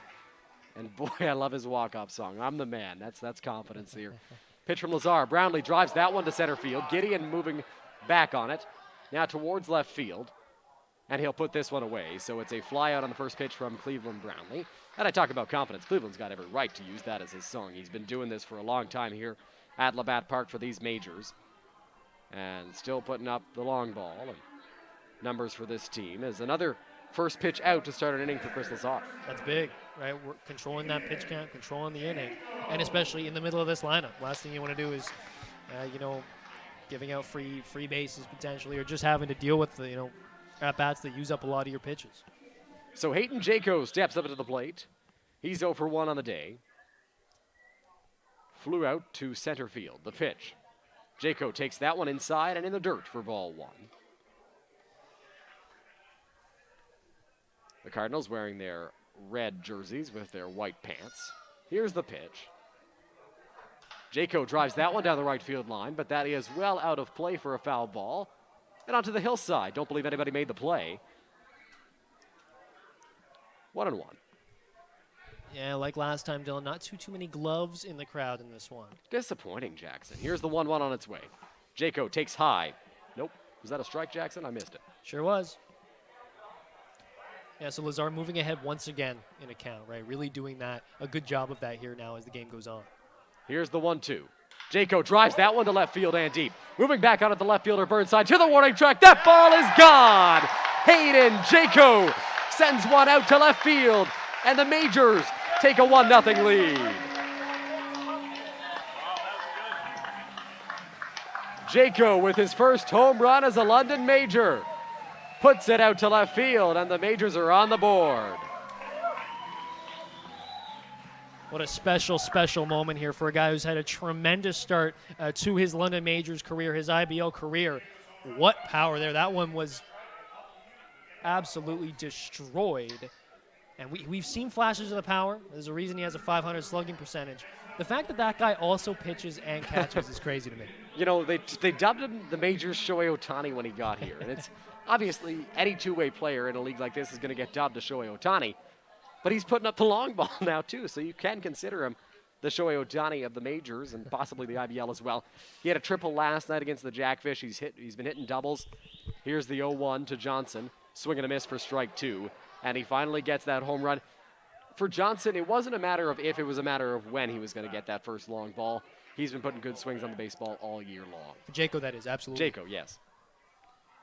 Here's the pitch. Jayco swings through that one. It's dropped by the catcher. And it'll be strike 3. So Johnson down on strikes. My goodness. Hey, it's tough. There's a lot of J's. Johnson talking to the home plate umpire as he walks back to the dugout.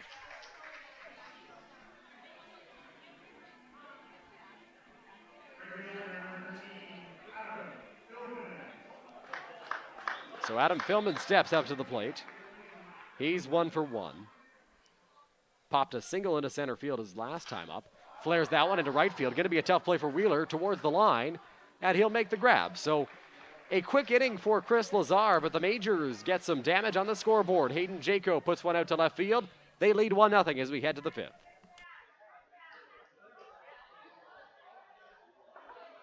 Never a bad idea to go off the way. Sometimes those guys cheat a bit.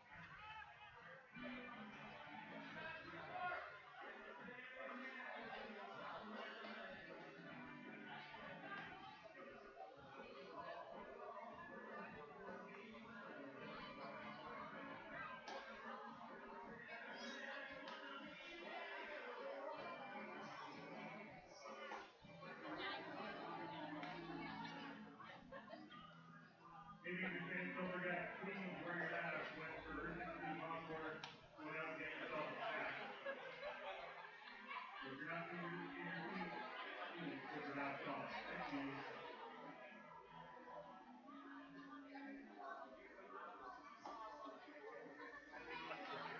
Go grabbing the beer.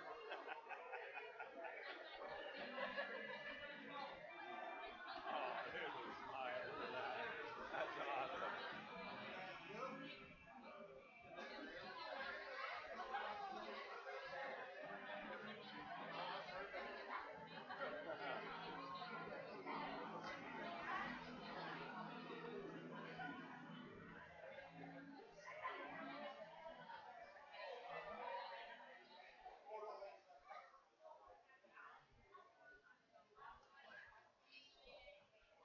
Leading off for the Cardinals, number 18, catcher, Jackson Farough.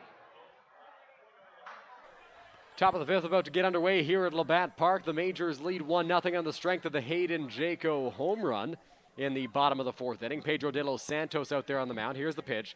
That's in the dirt, blocked by Hayden Jayco, the man who got the run home, and it's 1-0. You know, I'd like to know, we don't have StatCast here, obviously, but I would like to know kind of the exit velo on that one. He crushed that thing. That pitch misses as well. It's ball 2. And again, like the ability for Jacob to catch a game and then pitch, which is what he did last weekend, like it's just incredible to me. It speaks to the fitness level that he has and sort of the standard he holds himself to. That's going to be in there for a called strike. Jayco takes his conditioning very seriously. He's a guy who's constantly in the gym, making sure he's in tip-top shape. It's not easy doing what he does at such a high level. Here's the 2-1. On the ground towards the hole, Artiega slides. Going to be a tough play at first, trying to make that throw.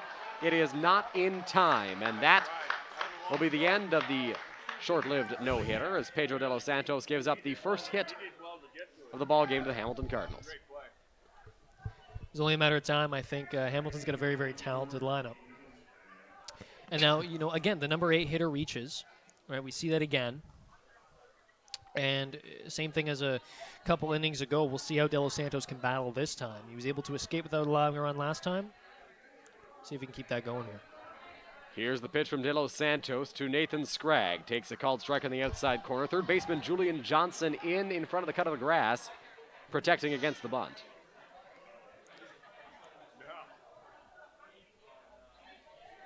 De Los Santos sets, takes a peek over at first. The pitch, that's going to miss high. So 1-1.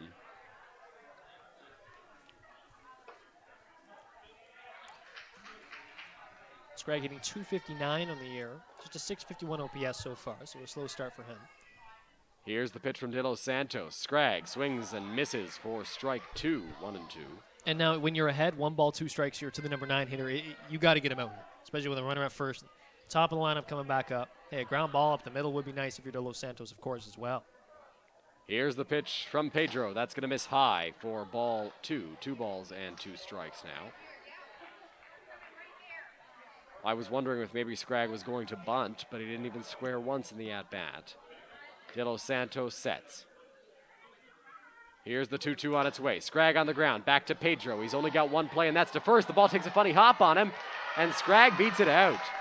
We saw a similar play last night with Mike DeLong on the mound. I believe it was a slow dribbler right back to him. It took a funny hop on him, got away from him as he tried to barehand it, and that resulted in a hit.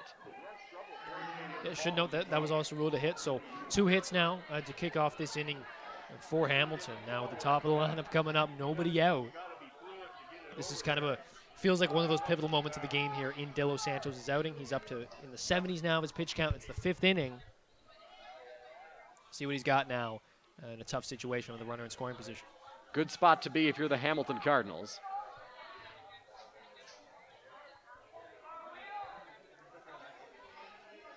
Here's the pitch, squares around a bunt, and that's well foul. 0-1. We wondered whether Scragg would bunt, and then Wheeler squares around and bunts it foul on the first pitch he sees. And not a bad attempt there, just sailed foul. Or just rolled foul, rather. Wheeler takes a look down. We wonder if the bunt will be on again. Julian Johnson playing closer to third base than Byron Reichstein is to first. That's because he's going to try and run back, see if they can get a play. Wheeler does not square. That pitch misses the outside corner. It's 1-1. Yeah, and the only way De Los Santos is going to find a way out of this if he start to pick those corners, get some strike calls. Here's the pitch. Wheeler takes that one just off the plate as well. So 2 balls and a strike now to the Cardinals right fielder. De Los Santos in a tough spot with 2 guys on and nobody out. Solid average for Wheeler on the year. 14 for 51, good enough for a 274 average. 7 RBI as well. Here's the pitch. Wheeler on the ground towards third. Johnson has a shot at 2. Goes to second for 1. Chance at first for a triple play. Not in time. It gets by Byron Reichstein. Wheeler thinks about going to second base. Will just retreat back to first. So it's a fielder's choice double play. Johnson stepped on third, then went to second. And we've got 2 out. A decent chance there, although I think with an outfielder running and not a slow outfielder, it was going to be a tough play to execute, but really good effort defensively by the Majors, at least to get the force at third and the force at second as well, and obviously changes the complexion of this inning now. The calmness of De Los Santos helps him get out of jams as the pitch misses high for ball 1, and that was the case right there. He got put in a tough spot, a couple of bad bounce on a ground ball, and he allowed a base runner to start the inning. That was on a single, the first one he gave up.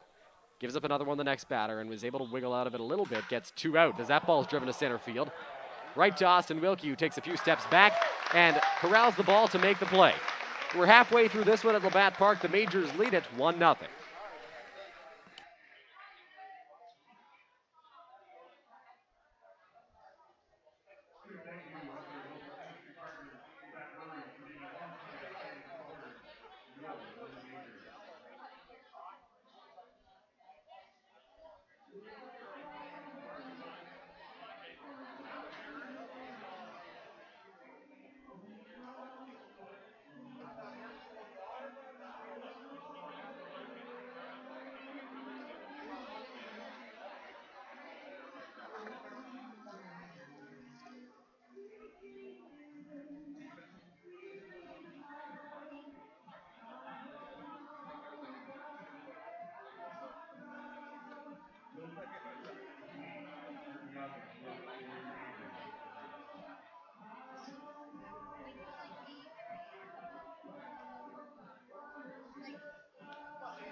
Austin Wilkie, Chris McQueen, and Carlos Artiega due up for the London Majors here in the bottom of the 5th inning. Wilkie is 1 for 1. He got jammed, but did get it through and into left field for a base hit his last time up. It was a little blooper into shallow left. Here's the pitch from Chris Lazar. Wilkie fouls that one off. He's working inside again.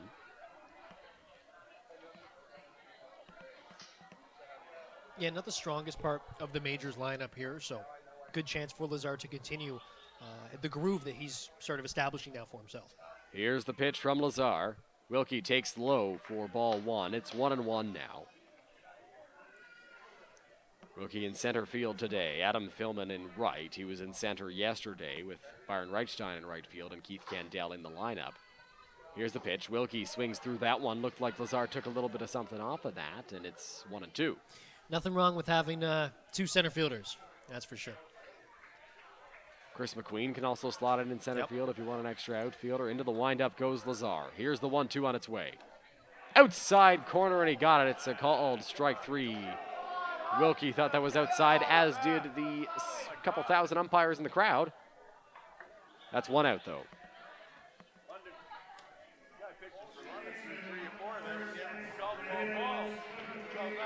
good. Consistency might be in order here. So back to the top of the lineup now for the Majors. And in taking that lead, Dylan, it does give them a little bit of, I don't want to call it the ability to like relax a little bit, but just knowing, okay, we've scored one run off this ace. There can definitely be more to come. That's in the dirt for ball 1 to Chris McQueen from Chris Lazar. It's a battle of the Chris's here. 1-0 on its way. McQueen squares the bunt. He drags that one. It's a beauty. He's on his way to first base. There is no shot of catching him. Chris McQueen with an absolutely gorgeous bunt down the first base line, and the Majors have a base runner. Wow, I mean, that's perfect execution in that spot as well. 1 out, leadoff hitter on, trying to get something on the bases. Now with McQueen at first, some speed as well, something to distract Lazar a little bit. Obviously, you've got the Hardy order coming up, right? You've got Artiega, you've got Ruiz, you've got Reichstein coming up. Just 1 out. Good spot to be in here if you're the Majors, and it all starts off with a bunt down the line. And as you said, Dylan, a real beauty. Phenomenal bunt there from McQueen. Did not roll foul. Stayed on the grass. Lazar was hoping it would. Nobody was going to get there. He got the defense off guard. Everybody thought he was going to go the other way. Artiega now squares and takes the ball in the dirt. It's 1-0. Yeah, and very clear that Hamilton's going to want to keep a very close eye on McQueen at first base. Definitely a threat to run. And also, I mean, if McQueen can get to second, that eliminates the possibility of a double play and puts a runner in scoring position for the heart of the order. Carlos Artiega, guy who hits a lot of ground balls, lines this one. It's off the glove of the second baseman, Scragg. Oh, boy, do the Majors ever catch a break there. Wow. I don't want to call that like a game changer because I don't think it is in that spot, but wow. I mean, if he makes that play, they've got McQueen completely doubled up. Well, it was hit right, like perfectly to Scragg, who was running to second base to cover for the stolen base attempt from Chris McQueen. It was a hit and run. Carlos Artiega hit that ball hard, and Scragg had to put the glove up, hope he caught it, and he didn't. It's ruled a hit because it was hit very hard, and otherwise it would have been up the middle. So McQueen is at second, Artiega's at first. Here's Humberto Ruiz in an RBI spot. He'll take that first pitch for a called strike. He doesn't like the call, neither do the fans. The crowd umpires. Seems to be a recurring theme here in this one, Jackson. Yeah. But back to that catch, and you know no one feels worse about that than Scragg, especially when he looks at Lazar, a guy who's been so effective this year. And if he gets that play, I mean, makes it much more efficient in it. Scragg danced around McQueen at second base. Lazar turned and looked. There was a boo from the crowd, and a baby's crying because of it. Tisk, tisk, tisk. Oh, those are correlated. Yes, they sure are, Jackson. Lazar ready on the mound. Scragg dancing at second base again. They could have possibly picked McQueen off there. Ruiz lifts that one into shallow center field. Gideon was playing in. Catch is made. McQueen fakes a tag, and Osika cuts the ball off. Yeah, decent contact there from Ruiz. Just gets underneath it there. A big out for Lazar, clearly. Now working with 2 out, a much better position for him with the runner in scoring position, having to deal with Reichstein. So here is Byron Reichstein. He's the first baseman today. The power lefty has a great opportunity to drive in some runs. He's the only Major coming into the game. Of course, you can add Hayden Jayco to this list now. The only Major to have a home run off of Chris Lazar in his career, I should say. Not even Cleveland Brownlee has one. Lazar takes a peek back. Now we'll go over to second base. McQueen is back. Yeah, Reichstein 6 for 18 career-wise. Good enough for a .333 average. Reichstein ready in the box. Lazar ready on the mound. Here's the pitch. That's going to miss high to Byron. It's ball 1. I'd say it's a pretty pivotal part of the game, though, regardless, because you have runners at first and second, 2 out, top 5. The starter's still in. Reichstein could really change the outlook of this game with one swing of the bat here, and he's got the capability to do it. Can get some insurance for the Majors. He swings at that pitch well out of the strike zone, and it's 1-1 now. We also see Lazar slowing down a little bit here. We talked about earlier how, he had a really good pace going, him and De Los Santos. De Los Santos kind of kept his pace up. I don't think that really changes. But Lazar taking, a couple extra seconds here to get his signs. Here's the 1-1. Reichstein takes that one low for ball 2, and that could be something as well to mess with the timing of the runners on base, because they're 2 guys with speed, McQueen and Artiega. If they're running and they have to wait, 3 seconds before Lazar throws a pitch one time, and then 1 second the next, it's different, right? A little faster here. Reichstein hits that one on the ground to first base, past the outstretched arm of the first baseman, Brazier. Around third and coming in to score is McQueen. Being stopped at third is Carlos Artiega. It's an RBI single for Byron Reichstein, and the Majors lead 2-0. Great approach there from Reichstein. Does what he needs to do to get on base, but get a big hit there.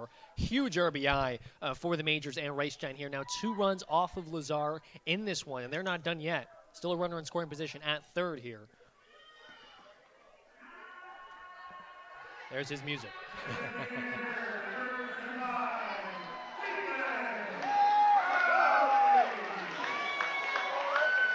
So Cleveland Brownlee steps up to the plate with runners on the corners here and 2 out in the inning against Chris Lazar. Artiega, of course, moved up to third on that ball by Reichstein. The pitch is right there for a called strike 1 to Cleveland, 0-1. Looks like he was taking all the way there. You wonder what his approach is in this situation. Likely looking fastball. Trying to drive one out, of course. 0-1, here's the pitch. Cleveland in the air, foul territory. That will get up and out of play. It's a foul ball. So no balls and 2 strikes with 2 out. And a big spot here for Cleveland as well. When we talk about it, his average isn't, I don't think, where he wants it to be at this point in the season. A slow start for him. And in the DH spot here, a great opportunity, and then the heart of the order to really kind of open this one up for the Majors. Here's the pitch. Cleveland swings and misses for strike 3. So Brownlee down on strikes for another time tonight, and the side is retired. The Majors get 1, though, on the strength of the Byron Reichstein RBI single. We're off to the top of the 6th here on Majors TV. Majors lead it 2-0. Well, there you go. We're doing all right.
Welcome back to Majors Baseball on Majors TV. Dylan Baker, Jackson Farough with you now. Ryan Burnside steps up to the plate. He's the left fielder in the ball game today.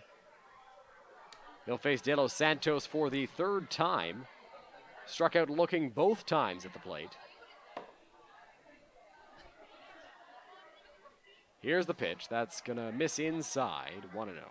It's been the inside corner that has got Burnside looking.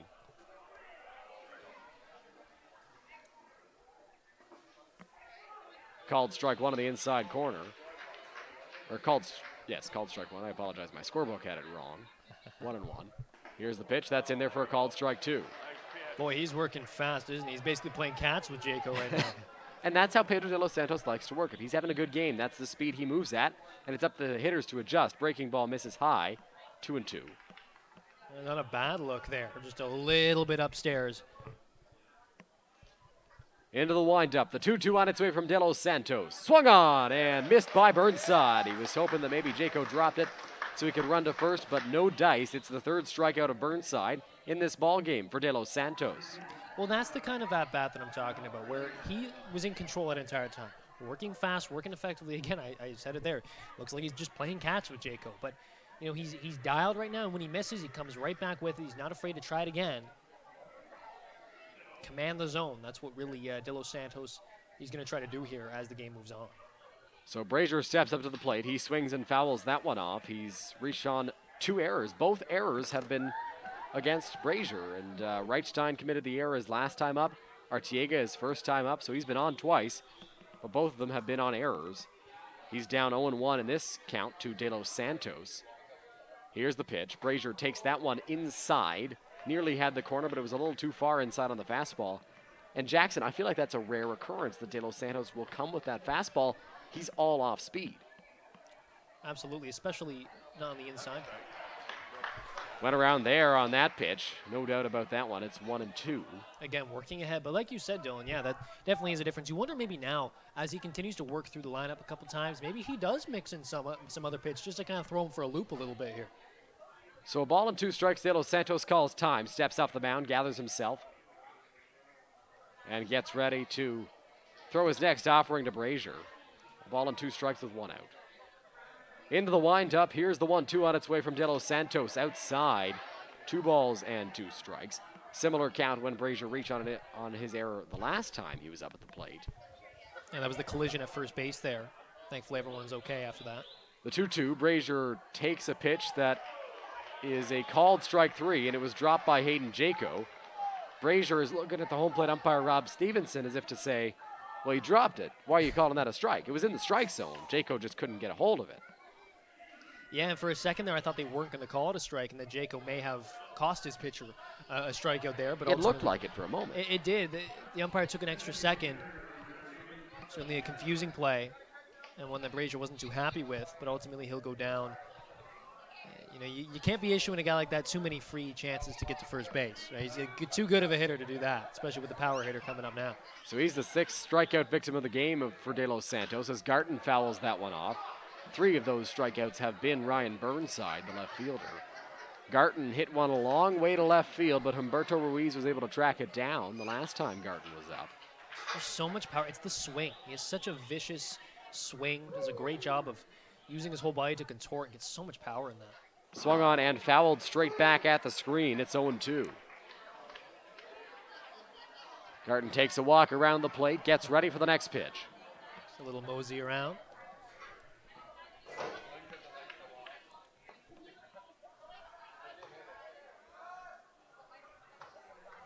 De Los Santos back at the mound. Gathers himself ahead of this 0-2 pitch. Garton slightly crouched. Here's the pitch from De Los Santos. Fouled off. Jayco, I think, lost his footing there. Ooh, that was dangerous there. If I want a guy on my team for dodgeball, it's Hayden Jayco. I don't know if he did that on purpose, but he got out of the way of that foul ball. I think he just lost his footing, but it just zoomed past his head. Did not get touched by it, thankfully. Goes straight to the backstop. 0-2. De Los Santos into the windup. Here's the pitch to Garton. And that one misses up and in. Garton falls back. So a ball and 2 strikes now.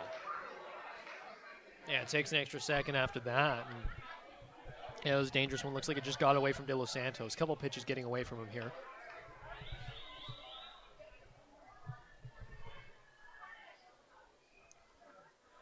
Here's the pitch. Line drive into center field. Wilkie moving in on it. Is he going to get there? He slides. It's off his glove. Garton around first. Takes a turn towards second. Did not go. He stays at first base. And so the Hamilton Cardinals have a base runner on the single for Josh Garton. Looks like they'll rule it a hit. And yeah, just 3 hits on the game for Hamilton in this one. But they get one there. You know, despite having the bases be so, a lot of traffic on the bases in this game for Hamilton, but it's been a combination of errors and walks, and another good chance here, right? As they keep moving through their order. At some point, you've got to start cashing in these runners here. So Wilkie couldn't make the play out in center field, and that'll bring up Niles with 2 outs and a runner at first base. De Los Santos at 93 pitches through 5 2/3 innings. Here's the pitch. Inside corner, and he hits it for strike 1. We haven't seen him work that, sorry Dylan, we haven't seen him work that corner too much so far, especially to righties. You wonder if that's something he might start using a little bit more as well. We'll see if he tries to jam Niles up a little bit. Swings through that one for strike 2. It's no balls and 2 strikes with 2 out. Well, because that gives him so much more options to use. Then he can go to that corner strike because he's changing the eye line of the batter as well. And also, if he's throwing the heater inside too for strikes, it just gives him so many more options with the off speed as a whole. Great breakdown there, Jackson. Here's the pitch from De Los Santos. Outside corner, you called it. He hits it. It's strike 3. De Los Santos with 7 strikeouts through 6 scoreless. We get to the bottom of the 6th inning here on Majors TV. Majors lead 2-0.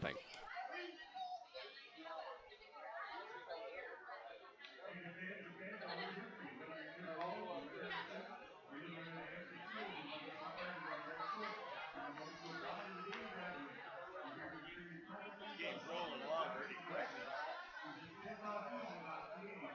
Game's rolling along pretty quick. The innings are... Yep. Yep, 9:08. Yeah, 2 1/4.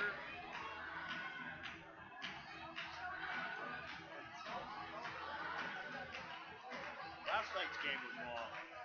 Oh, yeah. Huh? Yeah, I didn't get out of here till almost, it was like 20 after 10 or something. Yeah, it took forever. Oh, man. They were up 6-4. They had 3 outs. And I forget who's pitching, number 25. He couldn't go strike and save his ass. He walked in a run. They had bases loaded with nobody out. Then, well, they were within 1. They came back, yeah. Yeah, they were down, and then they came back, and then they ended up losing. It was a heartbreak loss. Should have won it. They should have won that game.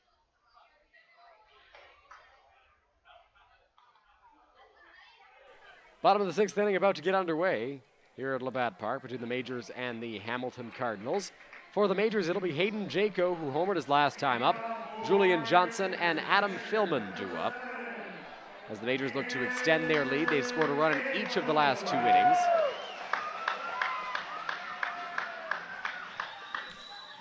And we saw what Jayco, of course, did last time up. Hit not quite a no-doubter because it didn't quite have the distance, but it was launched. That thing had so much exit velo on it to sound like one of those StatCast people. But great approach there at the plate as well. Jayco just saw the fastball he wanted and was able to connect. Here's the pitch to Jayco. That one hits the outside corner. It's 0-1. All right, Jackson, give me a ballpark here. It's JackCast. Your vision. What was that exit velocity from Jayco? 107.3. 107.3 on that home run. You heard it here first. He lines that one right back up the middle, and Hayden Jayco with another multi-hit game. Well, JackCast had that one at more of a 98-ish. Less exact science there. Little slower off the bat on that one, but Jayco is aboard nonetheless. Yeah, and just a great day at the plate for Jayco. Of course, the home run and now the single. Again, he's seeing Lazar really well. Okay, he's been seeing a lot of pitchers really well this year, bouncing up to an average well above 400 early on. But again, setting the table now for Julian Johnson, whose power should also or can't be understated either. So Julian Johnson steps up to the plate. We've seen him drive balls into the gap. Jayco has some speed. Here's the pitch from Lazar. Johnson swings through that one for strike 1. You know, you can see why Rube Chandidat was so happy to get Julian Johnson on the roster this year. He's a guy with experience. He's a vet. You know, you want your younger guys around him. Of course, this isn't exactly a young team the Majors have this year. His experience, and he always puts together really solid ABs. That's one thing I've noticed, at least on a consistent basis. The 0-1. Johnson went around there. Yeah, that's a really tough pitch there, obviously. Checking his swing, and he's just a little off at the moment. Lazar getting him to really chase that one, and now he's going to protect. So no balls and 2 strikes on the Majors' third baseman. Lazar up to 75 pitches in this one. He looks in for the sign from his catcher, Veilleux.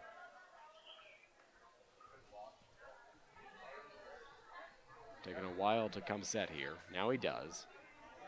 Jayco at first. Johnson ready at the plate. The pitch on its way. Johnson lines that one hard towards shortstop. Past the dive of Tristan Osika. Heading to left field. So Julian Johnson has himself a base hit, and the Majors have 2 on with nobody out.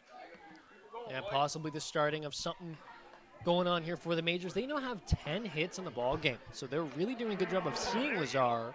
Obviously, not able to bring a lot of those runners home. And like we talked about earlier, Dylan, with Lazar coming in this game with a 256 batting average against, despite having an ERA so low, that means he knows how to leave runners on the bases and strand them. The chance here, though, to potentially change that. He's stranded 6 runners tonight. Here's the pitch. Lazar steps off and goes towards second. No throw, though. Majors stranded 11 in 5+2 batters for Jake Palanchik yesterday against the Welland Jackfish. Josh Niles in on the cut of the grass. First baseman Cal Brazier in as well. Going around Julian Johnson. Here's the pitch. Squaring around is Philman. Gets the bunt down, but gets it down in foul territory. So it's a foul ball. The catcher, Veyer, tried to put the tag on him as if it was a fair ball. Brent Wales looks at Ruth Chanardad for the signs that he will then pass along to his base runners and his hitter. You know, when I was younger, Dylan, I never really understood the whole sign thing and how silent it is. All the silent communication that goes on around a baseball game. It's one of the more fascinating aspects of the game to me now as I continue to obviously consume a lot of baseball content these days. For a lot of fans, they don't understand, but it's a huge part of the game. Philman squares around a bunt again, gets this one down. Going to be a tough play. Brazier's throw to first is in time to Scragg. So Philman gets a successful sacrifice bunt down. You see him give himself a clap. He's happy with what he just did. Well, and that's great execution there by Philman, able to get the runners over, right, for the next guy up again, passing the baton when you've got an ace this capable on the mound, who is capable of leaving runners on, or stranding the runners, I should say. You want to just get that bunt down and pass it on. That's good small ball, if you will, and we know that Ruth Chanardad loves to play that kind of game. But also really nice defensive play there by Brazier. Staying calm, not trying to do too much, just takes the out. So the infield is drawn in now as Austin Wilkie steps up to the plate. Here's the pitch from Lazar. Wilkie takes that one outside. Would expect to see Lazar maybe take a couple more seconds on the mound now in this situation with just 1 out and 2 runners in scoring position. So ball and no strikes. 1 out, 2 in scoring position, as you just mentioned, Jackson. That's in the dirt for ball 2. So 2-0 with 1 away. Chris McQueen on deck. Well, and if you're the number 9 hitter, Wilkie, this is about as ideal of a situation in this at-bat as you could have. 2 balls and no strikes, couple runners on. A sac fly could put you up by 3 here. Wilkie with 3 RBI this season as that pitch hits the outside corner for strike 1. 2-1 now. Wilkie with 6 hits on the year and 24 at-bats. He's raised his average to 250 in this game. Here's the pitch. That's outside, so 3 balls and a strike now to the Majors' number 9 hitter. He has 3 walks. More walks than strikeouts. He's a patient hitter at the plate. Makes contact as well. Lazar set out there on the mound. The 3-1 on its way to Wilkie. Swings and fouls that one back to the screen. So 3 balls and 2 strikes. That's a big pitch there from Lazar. I mean, to get that foul ball, to get yourself back into the count here. He needs to make a big pitch there. This might be the biggest pitch of the game for Lazar here. Pitch count up to 83, I may add. It's a big spot. If he allows Wilkie on base, the bases are loaded for the top of the order with 1 out. If he gets him out here without allowing a run to score, second and third with 2 out. Completely different scenario. Here's the pitch. Wilkie swings through it for strike 3. Lazar gives himself a little fist bump. He knows how important that was. That's a massive strikeout there for Lazar. Credit to him, doing a really, really good job working that AB. He was behind 3-1 in the count. Yes, he has a base open, but you do not want to load the bases for the top of this Majors lineup. He's able to get the out, able to even get to 2 strikes with the foul ball back. He just comes right back with it. Able to get a huge strikeout there and a chance to potentially get out of this thing unscathed. So despite the fact that there are 2 outs and 2 runners in scoring position, the corners are in as Chris McQueen steps up to the plate. He's always a threat to bunt. He bunted in his last at-bat and singled because of it. Here's the pitch from Lazar. McQueen on the ground towards first. Brazier makes the play. He'll touch the bag, and the Majors will strand 2 in scoring position. We're off to the top of the 7th here on Majors TV. The Majors lead it 2-0.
Welcome back to Majors Baseball on Majors TV. Dylan, Baker, Jackson Farough with you. The Majors playing their second and final home game of the weekend, but that doesn't mean the action this weekend is done. They are in Toronto tomorrow to take on the Maple Leafs at 2 o'clock at Christie Pitts. And for the Hamilton Cardinals, they also have a 3-game weekend. They are hosting the Brantford Red Sox at Bernie Arbor Stadium. And be sure to tune in to the Toronto Maple Leaf stream tomorrow if it doesn't get rained out. Good friend Thomas West making his IBL debut, so that'll be fun. Good luck to Thomas. He's a fantastic broadcaster, Leafs fans, and you guys are going to love him if you're watching. And Majors fans, definitely tune in as well. You won't be disappointed. No pressure, Thomas. So the Majors lead 2-0 here in this one after a Hayden Jayco home run, a Byron Reichstein RBI single. And it's a busy weekend for the Majors. They've got 3 games, and their junior players, Connor Ambrosio, Jared Lund, Dylan Howard, 2 of them are pitchers, are not with the team because they have eliminations with the St. Thomas Tomcats, the junior team, the junior affiliate of the London Majors. That swung on and missed by Tristan Osika. So the Majors are shorthanded down in this bullpen. And yesterday they used several arms, including Robert Doyle. Braden Farrington got the start. Those are 2 relievers right there. Then Mike DeLong and Bo Buckley. You would assume both are not available today as there's a called strike 2, 0-2. And De Los Santos now quickly approaching 100 pitches. Big here for him to work fast and get ahead in counts. Pitches line to left field. Ruiz takes a step back now in, and he'll make the grab for the first out of this 7th inning. I think De Los Santos and Jayco, and of course Rup Chanadette, would gladly take those fast outs at this point of the game especially. I'm sure Rup would like to get as much distance in the ball game as he can from De Los Santos, as we talked about the shorthanded pitching. You never know what's going to happen at the pits. So tomorrow they could need some arms out of that bullpen. They don't have Lund, they don't have Ambrosio. Here's the pitch. On the ground, off the foot of Veilleux, the catcher, who is at the plate right now. By our count, Dylan, De Los Santos is now officially up to 100 pitches. So 100 on the day for De Los Santos. Once again. Through 138, I believe, Jackson in his last start. 61 of those pitches strikes. 61%. Not too difficult of a calculation when he's throwing exactly 100 pitches as that misses outside. A ball and a strike now to Veilleux, who is 1 for 1 on the day. Yeah, and by the way, him and Lazar seem to have gone on the same page here as the game has gone on. Good communication on the part of the catcher as well. That's a tough spot to be in. That pitch will miss, so it's ball 2 from De Los Santos. And you talked about it earlier. You wanted to see whether after that inning where they had several mound visits, if they would get on the same page and 0 win. That's exactly what they did. Pitches in there for a called strike 2, 2-2. And there have been some times where they weren't on the same page, but they were able to talk it out. They were able to figure things out. Lazar stepped off a couple of times since then, but certainly not as much. 2 balls, 2 strikes, 1 out. The pitch on its way from De Los Santos. Breaking ball did not break. It was high, and it's ball 3. So a full count now on Veilleux. Yeah, full count here. I'd be interested to see what he goes to. Whether he goes to the heater here or the off-speed, which is probably what he's more comfortable with. De Los Santos into the windup. The 3-2 on its way. Lined foul off the wall there. Nobody made the play. Nobody reached over. If they had brought a glove, maybe they would have had a shot. There you go, Dylan. Got to bring those gloves, folks. We had a little man and his dad come up here. The little guy had his glove on, Yes. so that pitch misses outside, ball 4 to Veilleux. So he walks, and Hamilton has a 1-out base runner here in the top of the 7th inning. Yeah, you know, some people don't think it's cool to bring a glove to the ballpark, right? Especially as you get older, you know, you're a teenager, those things start to matter. I think it's cooler if you can make a sit catch them. Exactly. You bring a ball home, you can say, Yeah. I made this play, and, you know, sometimes you might get that on camera, and maybe you make the play on camera, and you can show your friends and stuff. I think that's awesome. I would bring a glove. You got on Majors TV. That's a big deal. Exactly, exactly. Here's the pitch. Line towards the left center field gap. Wilkie was shaded towards right center. He slides, and he can't make the play. It gets by him. Around third. Headed home is Veilleux. Here's the relay to the plate. The throw from Artiega. If it's there, they might have a shot. The tag from Jayco, and they got him. A beautiful relay from the London Majors. Austin Wilkie to Carlos Artiega to Hayden Jayco, and they throw out the catcher, Jeremy Veilleux. Wow, what a throw there. Wasn't sure if they were going to send Villa around third. They do. Needed the run. Can't blame them for it. It's a close game. The pitcher has done a good job. You got to get runs somehow. But wow, that's a great tag there by Jayco as well. That's not an easy play to make. You'll notice the throw is actually a little bit above him, so he has to catch it, get down, and make the tag all in time. Great job there by Jayco. He's having a hell of a game. The pitch is swung on and missed by Wheeler, and Wilkie was shaded towards right center against Scragg, who kind of slaps the ball a little bit. And he had to go all the way to left center. Slid, couldn't make the catch as that's in the dirt. A ball into strike now. Threw it into Carlos Artiega, and as the ball got to Carlos, that's when Veilleux was rounding third base. So if Carlos made a good throw, they had a shot at him. The throw was a little bit high. Jayco came down with the ball and applied a great tag. So 2 out here. Scragg at second base has a huge lead as that's outside, 2-1. Yeah, and credit to Artiega there as well, right? A shortstop with a third baseman's cannon, and he delivers there with a little high, but you got to get it in there. Did a good job executing there defensively. Scragg dancing. That ball is belted to left field, but playable for Humberto Ruiz. He'll make the catch, and this side is retired. Hamilton came oh so close to getting on the board on the double from Nathan Scragg, but Jeremy Veilleux was thrown out, and the Majors still lead 2-0. It's stretch time at Labatt Park.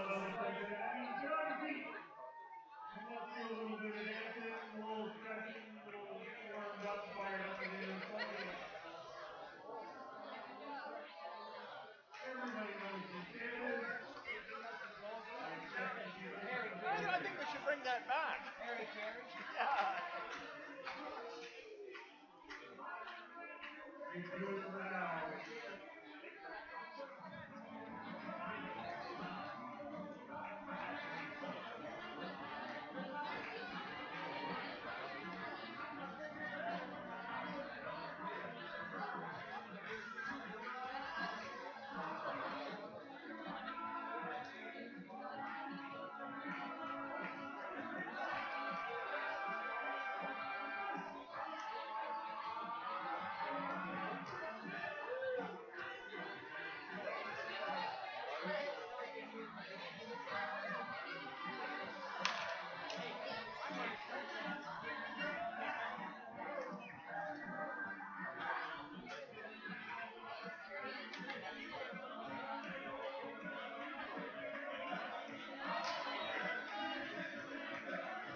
Carlos Artiega steps up to the plate. He made probably the biggest play of the ball game so far. Hayden Jayco's home run comes close. Relay home. They got the runner at the plate, Veilleux, and that keeps the Hamilton Cardinals off the board. As Chris Lazar goes into the windup here, Artiega squares to bunt, takes a called strike. Yeah, you're right about that, Dylan. I mean, that was such a massive play at a pivotal part of the game, right? De Los Santos, I mean, if that run scores, they don't get that out, who knows how long that inning goes. Artiega fouls that one straight back to the screen. Pedro, a guy who oftentimes will work out of his own jams, but right there, Scragg was just able to launch it into the left center field gap. And Rup Chandra has talked a lot about having good defense and really, you know, making sure that you don't allow, like, you don't beat yourself, force the other team to beat you. Here's the pitch. That's outside for a ball. And so despite Wilkie not coming up with the ball there, he's able to get it in a good amount of time, and Artiega delivers a strike, albeit a high one, to Jayco, who places a tag. Just good defensive resilience all around there. Carlos calls time. Oh, yes, great play. Got away from Wilkie. He was able to make a strong throw to Carlos, who made a strong throw to Jayco. And that resulted in an out. Corey Hammond warming up in the Majors bullpen. Here's the pitch. Carlos on the ground towards the hole. Going to be a tough play past the dive of both the shortstop and the third baseman and into left field. So Carlos Artiega has himself a leadoff base hit. Yeah, nice job there, just pulling that one with 2 strikes, putting wood on it. Able to just pull it through the hole. You saw the shortstop diving to his right, third baseman diving to his left. Neither of them could get it. Humberto Ruiz steps up to the plate. He's got a bloop single, a strikeout swinging, and a fly out to center field. So he steps up for the 4th time today. 11 hits now for the Majors in this one, to just 4 for the Cardinals.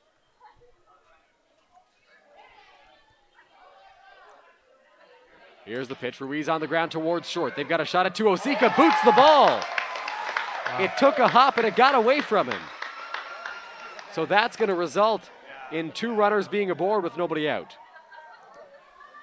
First error of the evening for the Hamilton Cardinals. And yeah, I mean, if you're the shortstop in that position, you got to make that play with a runner at first. You're down by 2, right? Your starter hanging in there.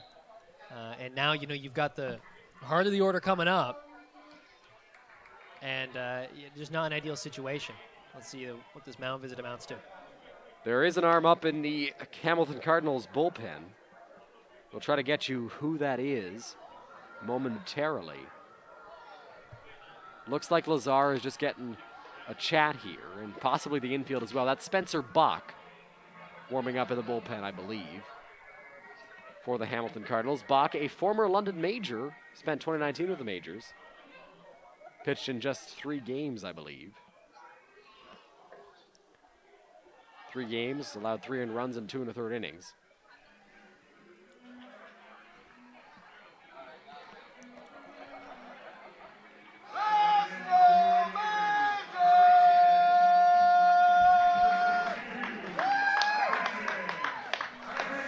Byron Reichstein steps up to the plate for the Majors. He in the ball game today is 2 for 3, having a good one against Chris Lazar. He's got a runner in scoring position, as the 50-50 tickets are on last call here at the ballpark. Called strike 1 on the outside corner. Lazar at just 91 pitches in the game so far. Huge at bat here, to say the least. Reichstein in a position where he, with a runner in scoring position, some speed on the bases, can get another run in here. Potentially put the Majors up 3-0, and Lazar's trying to keep this outing from getting out of hand. Ball in the dirt. Reichstein checked his swing, did not go around, so it's 1-1 now. Lazar still has yet to reach that 100 pitch mark. He's been very efficient so far in the ballgame. If you look at the pitch breakdown by inning, he threw 16 in the first, 20 in the second, then just 9 in the third, just 9 in the fourth. So 2 very efficient innings there that got his pitch count way down after we were starting to get a little bit alarmed by it. And then 17 in the 5th inning, 14 in the 6th. 7 here in this 7th inning so far. The pitch from Lazar on the way to Reichstein. That's going to miss outside for ball 2. So 2 balls and a strike to Byron. Cleveland Brownlee and his big bat wait on deck. Lazar, like most pitchers, is more effective when he's ahead. And to fall behind here to one of the best hitters in the Majors lineup, not ideal. So here's the pitch from Lazar. Swung on and missed by Byron. It's 2-2 now. Big pitch there to even up the count. Good job by Lazar. And we'll see what Reichstein's got now. He's going to protect the plate. A couple runners on. So 2 on, nobody out. 2 balls, 2 strikes. The pitch on its way from Chris Lazar. Byron drives it to right field and deep. Back it goes. Warning track wall. Goodbye, baseball. Byron Reichstein hits one out to Riverside Drive. The Majors lead 5-0 on an absolute bomb from Byron.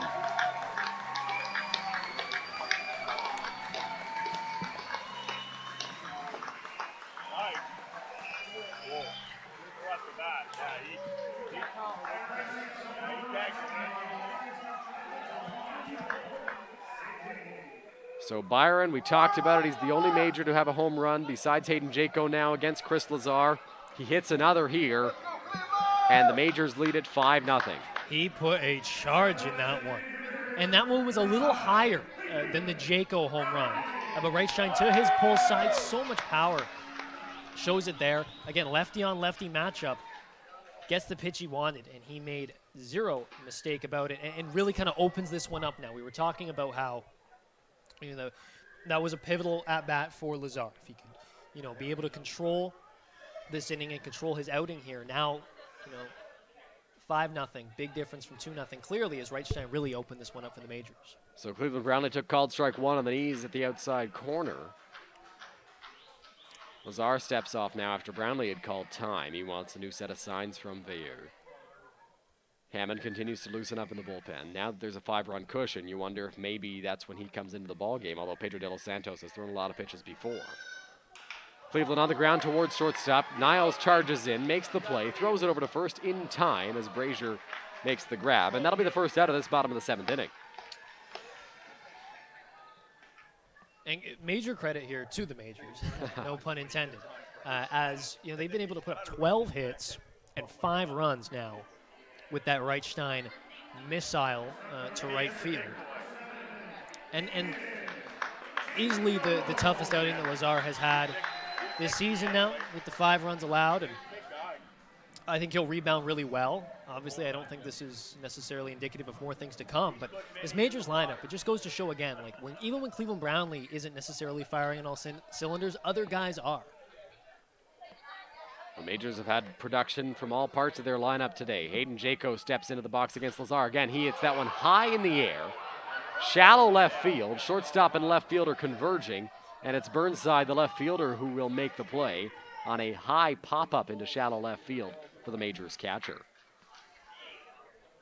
So 2 pretty quick outs here now for Lazar, much needed, right? And just at this point, you're just trying to escape the inning, right? You're just trying to get those outs and get out. It's been a tough day, as I was saying, for Lazar, but what he had done prior to this inning was limit the damage, right? I mean, the Majors scored just 1 in the 4th and 1 in the 5th. You know, they weren't able to capitalize on having multiple runners on. But in that situation, he just misses his pitch there, and Reichstein able to make him pay for it.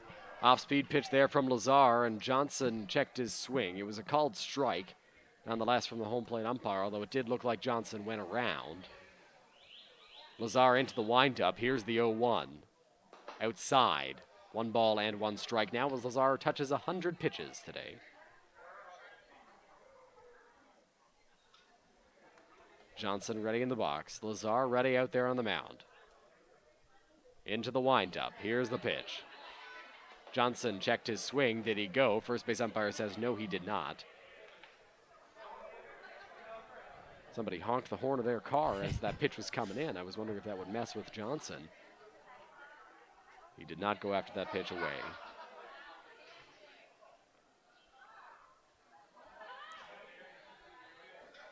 Here's the pitch from Lazar. Johnson swings and misses for strike 2. Jackson, a cool story. White Sox catcher Seby Zavala has become the first player in American League and National League history to hit his first 3 career homers in the same game. Wow. That's a stat.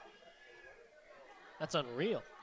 Lazar steps off. And JP Arancibia, I'm sure a lot of Blue Jays fans will remember, hit 2. I was at that game. That was my first ever Blue Jays game. Wow, really? JP Arancibia, yeah. He hit his first 2 career home runs, and the next day, Brandon Moore almost threw a no-hitter. Yeah, that's right. It's a crazy weekend. Yeah, that was an interesting time in Blue Jays land. I don't want to make this a Blue Jays podcast, obviously, but there was a lot of optimism back then about those 2 players especially. Yeah. Funny how, you know, we look at, didn't end up working out. The pitch, Johnson checked his swing. Did he go? First base umpire says yes, he did. They apply the tag, and the inning is over. The Majors get 3 crucial runs in the inning, though, on the strength of a Byron Reichstein 3-run homer. We'll be back after this.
Justin Gideon will lead off the top of the 8th inning for the Hamilton Cardinals, who now trail 5-0 in this ball game after Byron Reichstein went deep in the last inning.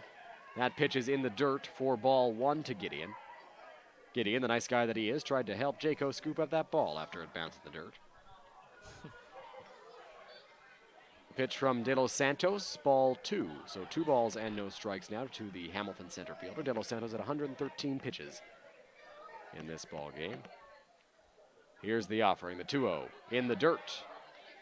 Pedro missing low a little more frequently here to Gideon. Well, and a lot of pitchers, especially in this case now that he's up into the 100-teens mark with his pitches, you think, oh, maybe there is some reason for concern with a 4-pitch walk there. But with De Los Santos, not really. You know, he'll have those at-bats where sometimes nothing's hitting the zone. And who knows, maybe the very next at-bat will be 3 straight strikes. It's just kind of how he is. Corey Hammond has sat down in the bullpen as Roop Chanderdat walks out a little bit to talk to his bullpen. Perhaps telling him to get back up as Gideon takes a 4-pitch walk. Ryan Burnside takes a first pitch ball outside. It's 1-0.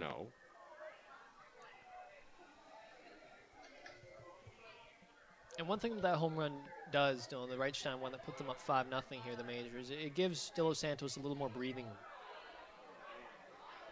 He has thrown 6 straight balls to start the inning, though, and it's 2-0 now on Burnside, who was struck out looking 3 times today. Or struck out 3 times, I should say. One of them was swinging, as there's a move over to first base. Gideon is back standing. Yeah, De Los Santos just needs to refine the zone here. 6 straight balls, as you said. De Los Santos set. Here's the pitch. There's a called strike 1 as Burnside takes that one on the inside corner.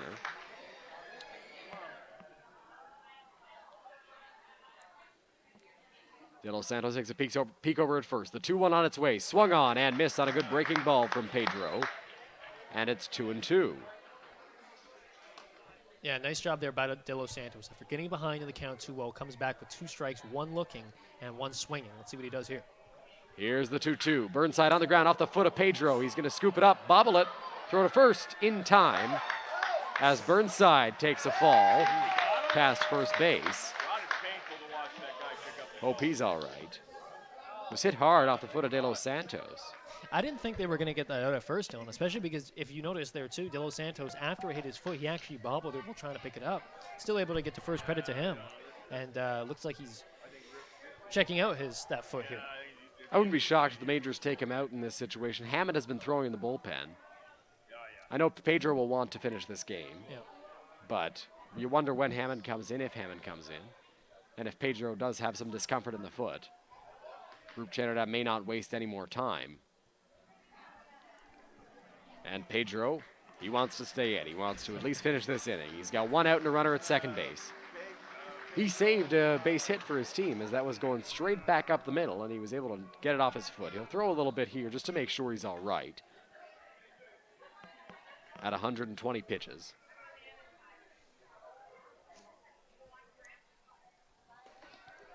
And command has been an issue in this inning for De Los Santos here. And a little banged up. Obviously, we recall the encounter earlier on in the game at first base where he collided with Brazier, who is, I believe, up at the plate. But we'll see here if De Los Santos can kind of get it back under control despite all the bangs and bruises I'm sure he's accumulated here.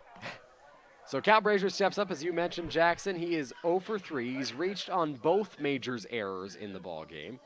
And in that third at-bat, he struck out looking. Here's the pitch. That's going to hit the outside corner for a called strike 1 from Pedro De Los Santos. 0-1. Big first strike for him there to get ahead in the count. Here's the pitch. On the ground towards third. Johnson cuts over, misses it. Artiega bare hands, throws to first. That pulls Byron off the bag. Gideon thought about moving up to third. It hit off the glove of Julian Johnson. Carlos barehanded it. Took a little too much time on the throw, and it didn't quite make it to Byron. So 2 base runners now with 1 out. That'll be ruled a hit. Yeah, and that's a tough play to make if you're an infielder there, but a good effort by Artiega, the shortstop, ranging over well into the hole to his right, barehanded it. No chance on that play, but still fun to think of the possibilities. It would have been quite the web jam if he somehow would have been able to pull that one off. So here's Josh Garton. He's 1 for 2 on the day today. He has a single, a walk, and a line out. And here's a guy who, with his kind of power, could get Hamilton right back in the game here. That pitch hits the inside corner. Good breaking ball from Pedro De Los Santos for a called strike 1. Got to be really careful with those breaking balls now to this power hitter. You do not want to hang one here and give him a chance to swing for the fences on it. Here's the pitch on the ground, foul territory. It's a foul ball.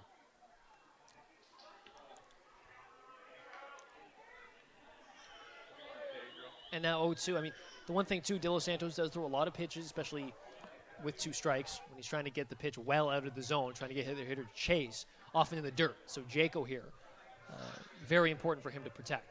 The pitch is low for ball 1. 1-2 now to Garton, the number 5 hitter in the ball game for these Hamilton Cardinals, selected in the dispersal draft from the Guelph Royals. Of course, Guelph not playing this year. Here's the pitch. Garton fouls that one back. It's still 1-2. Gonna battle here, and he's a good hitter, so that's no surprise. And De Los Santos in for quite the challenge. Obviously, at this point, you got to think fatigue is setting in. I know he's a different animal, and I understand he can often go deep in games, but still, with all the bangs and bruises he's accumulated, at this point, some pressure on him here. Here's the pitch from De Los Santos on the ground, foul. Spencer Buck and Rasil Bott in the Hamilton Cardinals bullpen. Corey Hammond in the bullpen for the Majors. And we'll see how Ruchanadette decides to play this out here. Obviously, the health of his pitcher, the utmost importance here. De Los Santos looks back. Runners are on the move. Pitch misses up high to Garton. The throw to third is not in time. They're saying that Johnson dropped the ball. The throw from Jayco was in the dirt. Johnson couldn't field it cleanly and get the tag down, although they did have Gideon. If it had been a good throw and then a clean catch, they would have had a shot at getting the out. Gideon would have had to make a superb move to get around the tag, but because it was dropped, it's 2-2 on Garton now with 2 guys in scoring position following the double steal. So any chance of a double play is gone with that. Here's the pitch from De Los Santos. Garton swings through that one for strike 3. Garton chased a pitch high, and that'll be the second out of this top of the 8th inning. Big strikeout there. Can't be understated how important that was for Pedro De Los Santos to get that out, especially with the runners advancing. 2nd and 3rd, you're in a situation where obviously you're later in your outing now, right? The bullpen's loose. You want to make it easy for your manager to keep you in the game, and getting pitches like, or getting strikeouts like that on pitches like that will certainly help your cause. So Josh Niles, the hometown boy from St. Thomas, Ontario, just outside of London. Here's the pitch. Called strike 1. Niles has a chance to do some damage in a big spot. 2 on, both in scoring position with 2 out in the top of the 8th. The Hamilton Cardinals trail by 2. De Los Santos misses high with that one. It's 1-1.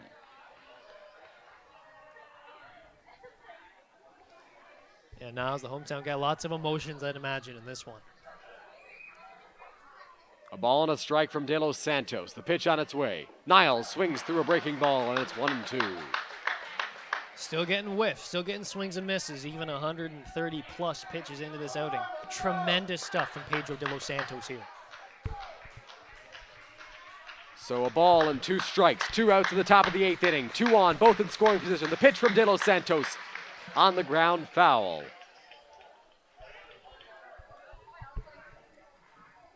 Cardinals hitters doing a good job here battling. So they're going to have De Los Santos exchange the ball there.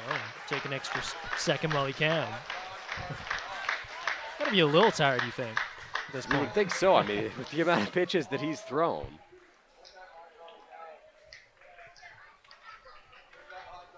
De Los Santos looks in.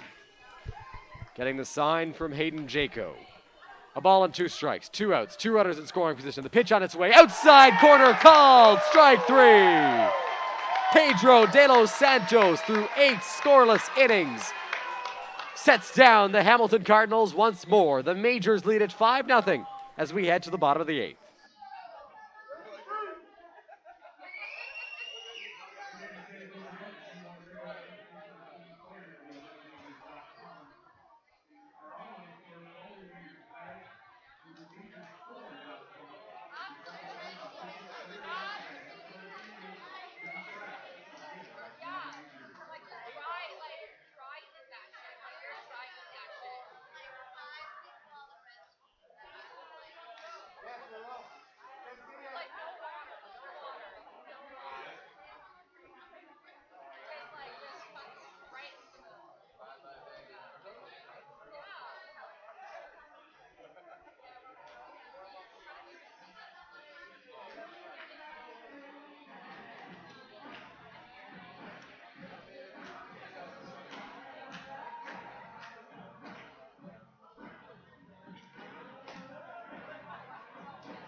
New arm on the mound for the Hamilton Cardinals as we get you set for the bottom of the 8th inning. Spencer Bach, the former London Major, is now into the ball game. We assume that was him warming up in the Cardinals bullpen, and indeed it was. He has 1 outing so far this season. It was on Wednesday against the Brantford Red Sox, Tuesday. He threw an inning, allowed a hit, 2 runs, 1 of them earned, and 2 strikeouts. That was in the 10th inning of that game against Brantford. It wound up costing them a little bit as he got charged with the loss. Spent 3 games with the Majors in 2019. Had 1 at-bat as well, pinch ran a couple of times. 3 outings on the mound, 3 earned runs in 2 1/3 innings, a strikeout and a walk. He'll face Adam Philman to lead off the inning. Yeah, a chance for the bottom of the lineup here for the Majors to, first off, get a chance to see this pitcher, but also add to their lead potentially. So Bach looks in. Philman ready in the box. Here's the pitch. Philman takes a called strike 1 from Spencer Bach. So the final line on Chris Lazar. He goes 7 innings, allows 5 runs, 4 of them earned, 8 strikeouts, no walks. He is very good at limiting the walks. Stranded 8 runners on base. Bach takes a deep breath, gets set on the mound. Into the windup. Here's the pitch. Philman swings through that one. It's 0-2. Yeah, up here throwing strikes early on here. Fastballs in there.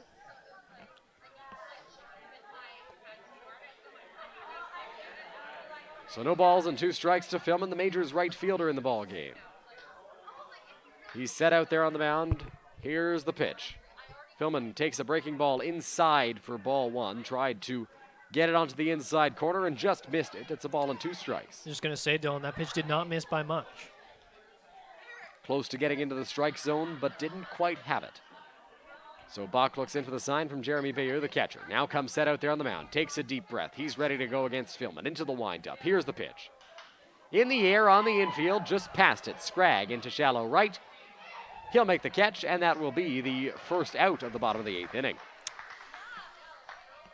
Yeah, and if you're Bach here, obviously not a ton of innings accrued so far this season. You're just trying to gain the confidence of your manager in this case, right? You're behind 5-0. Your job here is to keep it that way. Don't allow the Majors to get any extra runs here. Make it quick. Get your hitters back up for a chance to rally. Spencer Bach, a native of London, Ontario. Brock University is where he did his studies as Austin Wilkie steps up to the plate. He's 1 for 3 in the evening. Here's the pitch. Wilkie takes that one on the outside corner. Looked to be a little bit outside, but Buck gets the benefit of the doubt, and it's a called strike one. Yeah, OUA player, formerly. Lots of them on this team, of course, the Brock connection. A lot of teams have a lot of OUA players this year with no imports. Yeah. Here's the pitch. In the dirt, that'll be ball one. It's 1-1. And with these OUA guys, with the playoffs being exclusively in September this year, it's going to be tough when they have to go back to school. That's right. A lot of teams are going to lose a lot of players. The majors are set up with a lot of vets that have been here that live in London. So they're set up pretty well with only a few guys that have to go back to school. But for a lot of these teams, they're built around their guys who go to school. The pitch is inside. And if you're a team like the Kitchener Panthers, who has a lot of guys that go to university, that are in university right now, they go to Laurier, which is nearby, which does benefit them. If you've got a guy who goes to a school that's further away from where you play, that's a huge, huge problem for you if he's a big part of the team. As Wilkie hits that one on the ground towards shortstop. Scooped up by the shortstop, Osika. The throw to first is in time to get Wilkie. Close play, and the first base umpire is hearing it from the fans.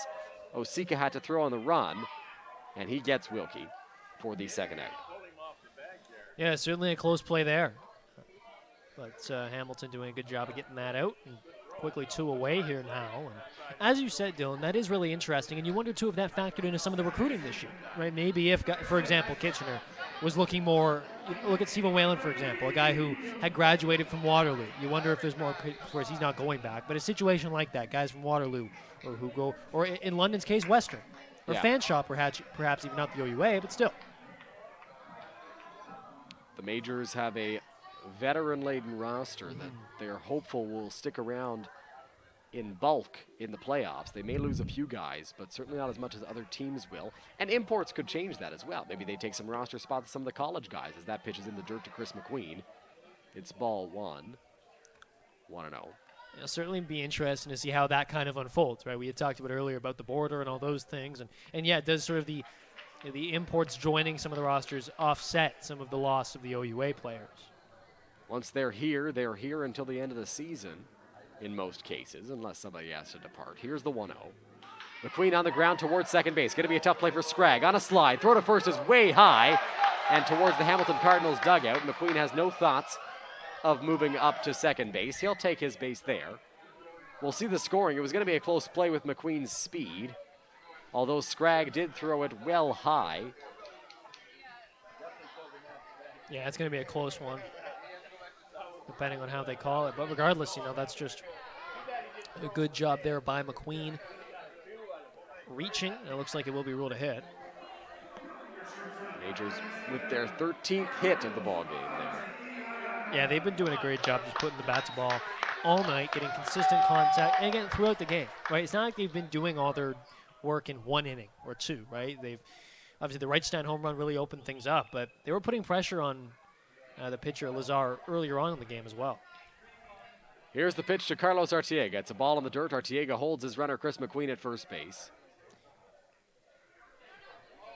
Pitch was low from Spencer Bach there. Artiega looks down to third base coach Brent Wales for his signs. 2 outs, 1-0 the count. Chris McQueen has speed over at first base. On deck waits Humberto Ruiz. Bach takes a peek over at McQueen. Now comes set out there on the mound. Here's the pitch. McQueen on the move. Breaking ball. Artiega lines that one, and it's a foul ball. Hit very hard down the line. But the third base umpire says it's a foul. Yeah, that was a close one there. Just down the line. Weren't able to couch that one for you at home, but to illustrate that was pulled just foul. The crowd sure reacted like it could have been a base hit. So Carlos will look to straighten that out. We'll see if the hit and run is on again here with a 1-1 count. Obviously easier to run on the righty Bach than it is on the lefty Lazar, who the Majors have had to face for the first 7 innings of the ball game. Bach threw 2/3 of an inning here. Sets out there on the mound with McQueen over at first base. Here's the pitch. On the move is McQueen again. Artiega on the ground towards shortstop. Play is made there by Osika. The throw to first is in time. And Spencer Bach pitches a clean bottom of the 8th inning. We're off to the top of the 9th. The Majors will look to close this one out here at Labatt Park. They lead 5-0.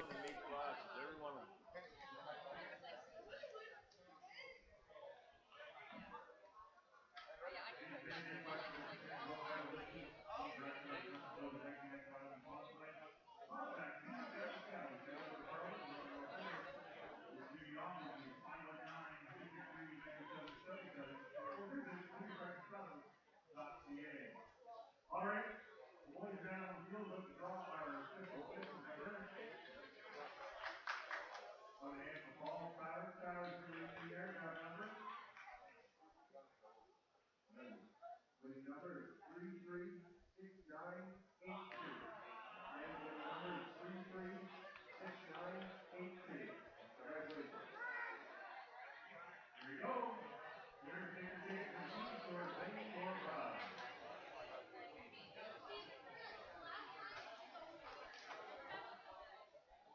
New pitcher for your Rangers is number 11, Corey Hammond.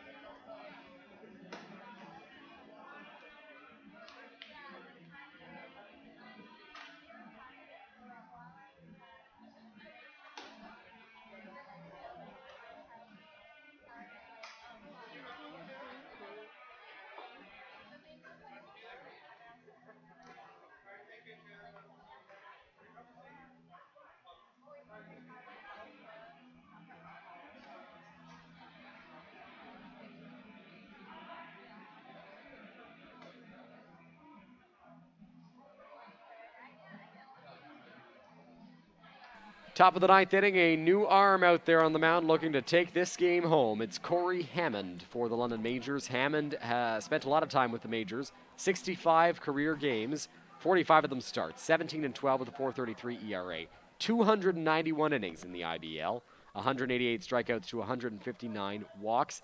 He dealt with injuries in 2018, I should say, his last season with the team. That resulted in him only pitching 3 games, I should say, at the beginning of the year and then the last game of the season. He needs 12 strikeouts to get to 200 in his IBL career. He needs 9 innings pitched to get to 300 in his IBL career. So some milestones for Hammond as he enters this ball game. Very distinguished player. Had a great 2016 as well. Tristan Osika, the first batter to greet him, and he greets him with a called strike one. Yeah, in 2016, a 184 ERA, 10 starts, 10 games appeared in 58 innings, 58 and 2/3 innings. Hammond wearing the number 11. Here's the pitch. Breaking ball in the air, shallow center field, and that ball's just going to drop in front of the center fielder, Austin Wilkie. Right off the end of the bat, and it drops in front of Wilkie for a leadoff base hit in the top of the ninth inning. Yeah, certainly not ideal if you're the Majors here, but double play obviously is in play, and you know, with a 5-0 lead, of course, a little blue base hit isn't going to change a whole lot, especially as they go towards the bottom of the lineup. A great chance here for Hammond to finish this thing off. So runner at first base with nobody out, and Jeremy Veer steps up to the plate. He'll take that one in there for a called strike one. Veer in the ball game is 1 for 1 today. He has walked twice and singled to Carlos Artiega. Hammond set out there on the mound. Here's the pitch. Fastball, and that'll hit Veer. So a hit by pitch allows a second runner to get on base. Hammond will take a new baseball. Hayden Jayco will give that one to the umpire. A little bit of nervous energy here. Don't go home yet, folks.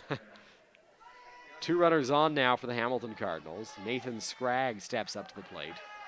2 for 3 in the ball game. He struck out looking in his first at-bat, then singled to the pitcher Pedro De Los Santos, and then doubled to center, and Jeremy Veer was thrown out at the plate.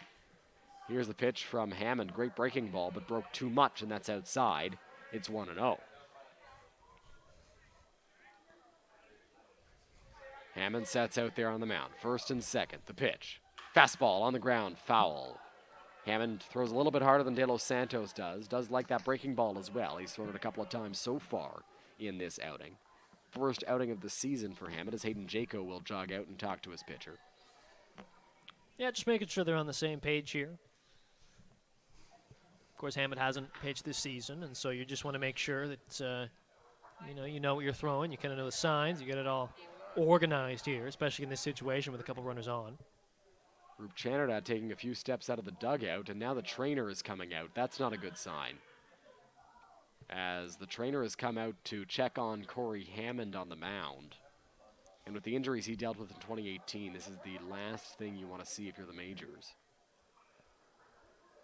In his first outing of the season, he's thrown 6 pitches. 1-1 is the count on Nathan Scragg. Yeah, you wonder what this could be. It's oh, and they're making the call there, Dylan. So Corey Hammond is done for the game, and we hope Hammond is all right. And that means, if I'm not mistaken, that means Keith Candell will enter into this ball game. Keith, not a pitcher. He's a shortstop, but he is into the game today to try and close this one out for the Majors. Yep, that's Keith Candell, all right.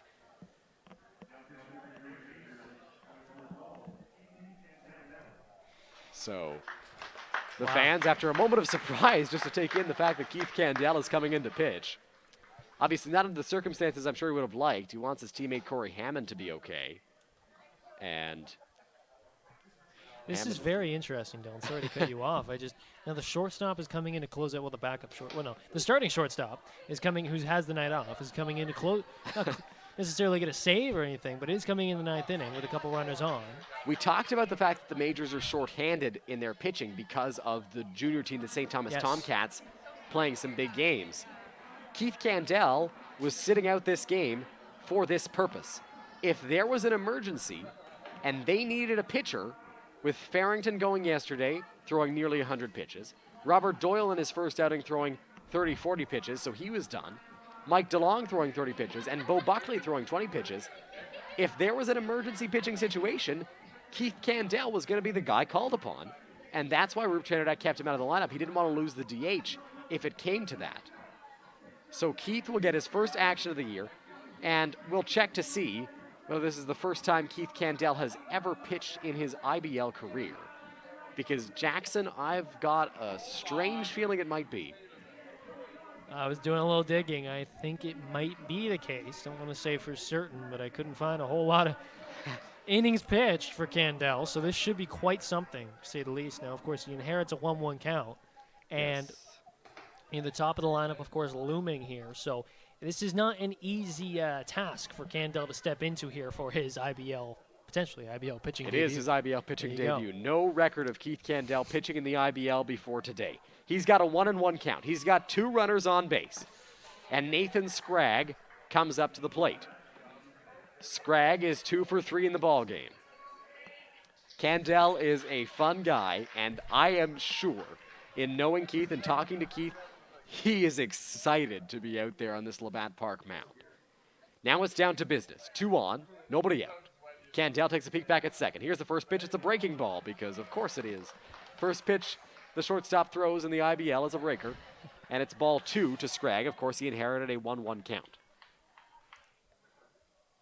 Candell set, takes a look back at second. Here's the pitch. Outside on a fastball, gets away from Jayco. Both runners will move up. Had some movement on that one from Candell, and it missed outside. Jayco couldn't get a hold of it. So that's ball 3. 3 balls and a strike to Scragg. Top of the order on deck, Wheeler, Gideon, Burnside. The 3 outfielders are at the top of this Hamilton Cardinals order.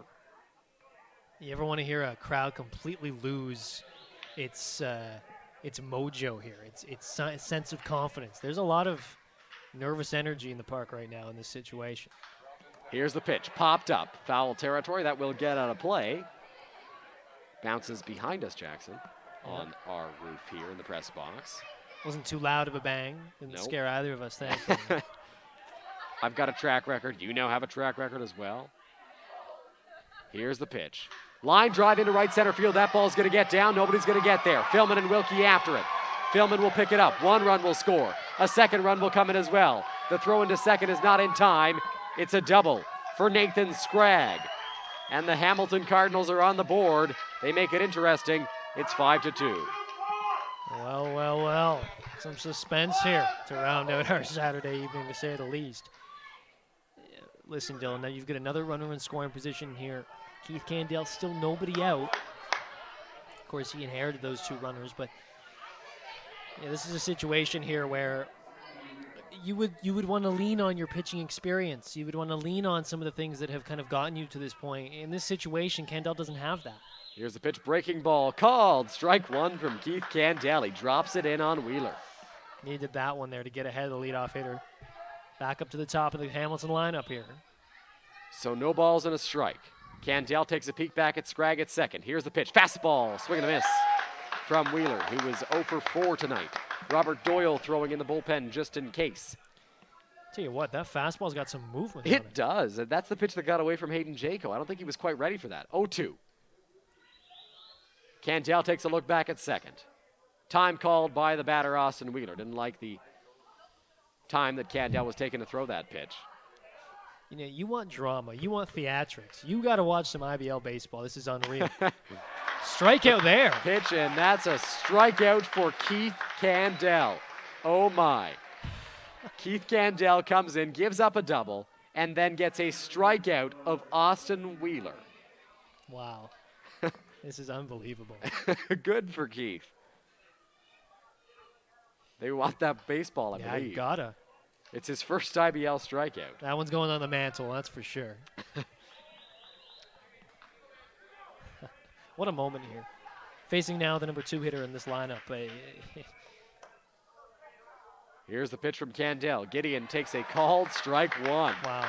He's dealing now. He's got some strikes in there now, some confidence, no doubt. Some of the jitters possibly out. He's working a bit faster as well. 0-1, the pitch. Breaking ball, popped up foul territory, out of play. Jackson, I gotta ask. Candell been a career shortstop, the starting shortstop for the majors. After this outing, does he put pitcher on the resume? Oh, you gotta. Well, at least in this case. I mean, you get these 3 outs here. What a moment. Big bragging rights if we can get this. No balls, 2 strikes, 1 out. The pitch from Candell. Swung on and missed, strike 3. Justin Gideon goes down on strikes. The second strikeout for Keith Candell. He enters the game, gives up a double, then back-to-back punch-outs. He's got a chance to end this game with Ryan Burnside coming up. And Brazier, one of the hottest hitters in this Cardinals lineup, on deck. Here's the pitch from Candell to Burnside. Inside corner, doesn't quite get it. Candell thought he had the call. Jackson thought he had the call as well. Throwing a lot of strikes here, and now behind in the count. The pitch, that's in the dirt for ball 2. So 2 balls and no strikes. It's going to be interesting to see what him and Jayco decide to go to now. 2-0. Of course, Jayco, a pitcher, thinking like a pitcher. Certainly helps Candell. Here's the pitch line, straight back to the screen. I think like Jayco being behind the plate right now is so advantageous for the majors because it does give Candell a sense of calm, right? Jayco, again, a guy who pitches and hits, can relate a little bit to Candell now. Now he can at least. So 2 balls, 1 strike.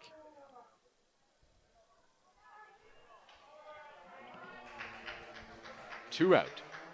Here's the pitch from Candell. Fastball, swung on and missed by Burnside. 2-2. Keith Candell is a strike away from closing this game, Jackson. And by the way, Burnside is a big swing away from getting this thing closer. The pitch from Candell. Called strike 3 on the outside corner. Fire that bow and arrow, Keith Candell. It's your first career IBL save. Candell comes in relief of Corey Hammond, allows a double, then strikes out the side. Hammond gives him a big hug. Oh man, what a moment, Jackson. I got to pick my jaw off the floor after that one. That is unbelievable. Oh my God. You talk about the adrenaline as well for Keith Candell, right? 3 strikeouts to get himself. It was not an easy situation to make your IBL pitching debut in by any means. Unbelievable. He allows the inherited runners to score, but he's dialed after that. What a story. Man. What a moment here at Labatt Park. Keith Candell strikes out the side in his first career pitching appearance in the Inter-County Baseball League. I cannot believe that, Jackson. I cannot believe that's what we just saw on Saturday night at Labatt Park. What an awesome way to end the month of July for the London Majors. A very successful month. A reminder, they're in action tomorrow at Christie Pitts in Toronto as they take on the Toronto Maple Leafs. You could watch the Maple Leafs stream of that game if you'd like to follow the Majors on the road. We'll be back right here next Friday as they play host to those same Maple Leafs. Noah Smith and I on the call. It's been a pleasure, as always, to be with you. For my producer, color commentator, Jackson Farough, cameraman, Matthew Young, my name is Dylan Baker. We'll talk to you next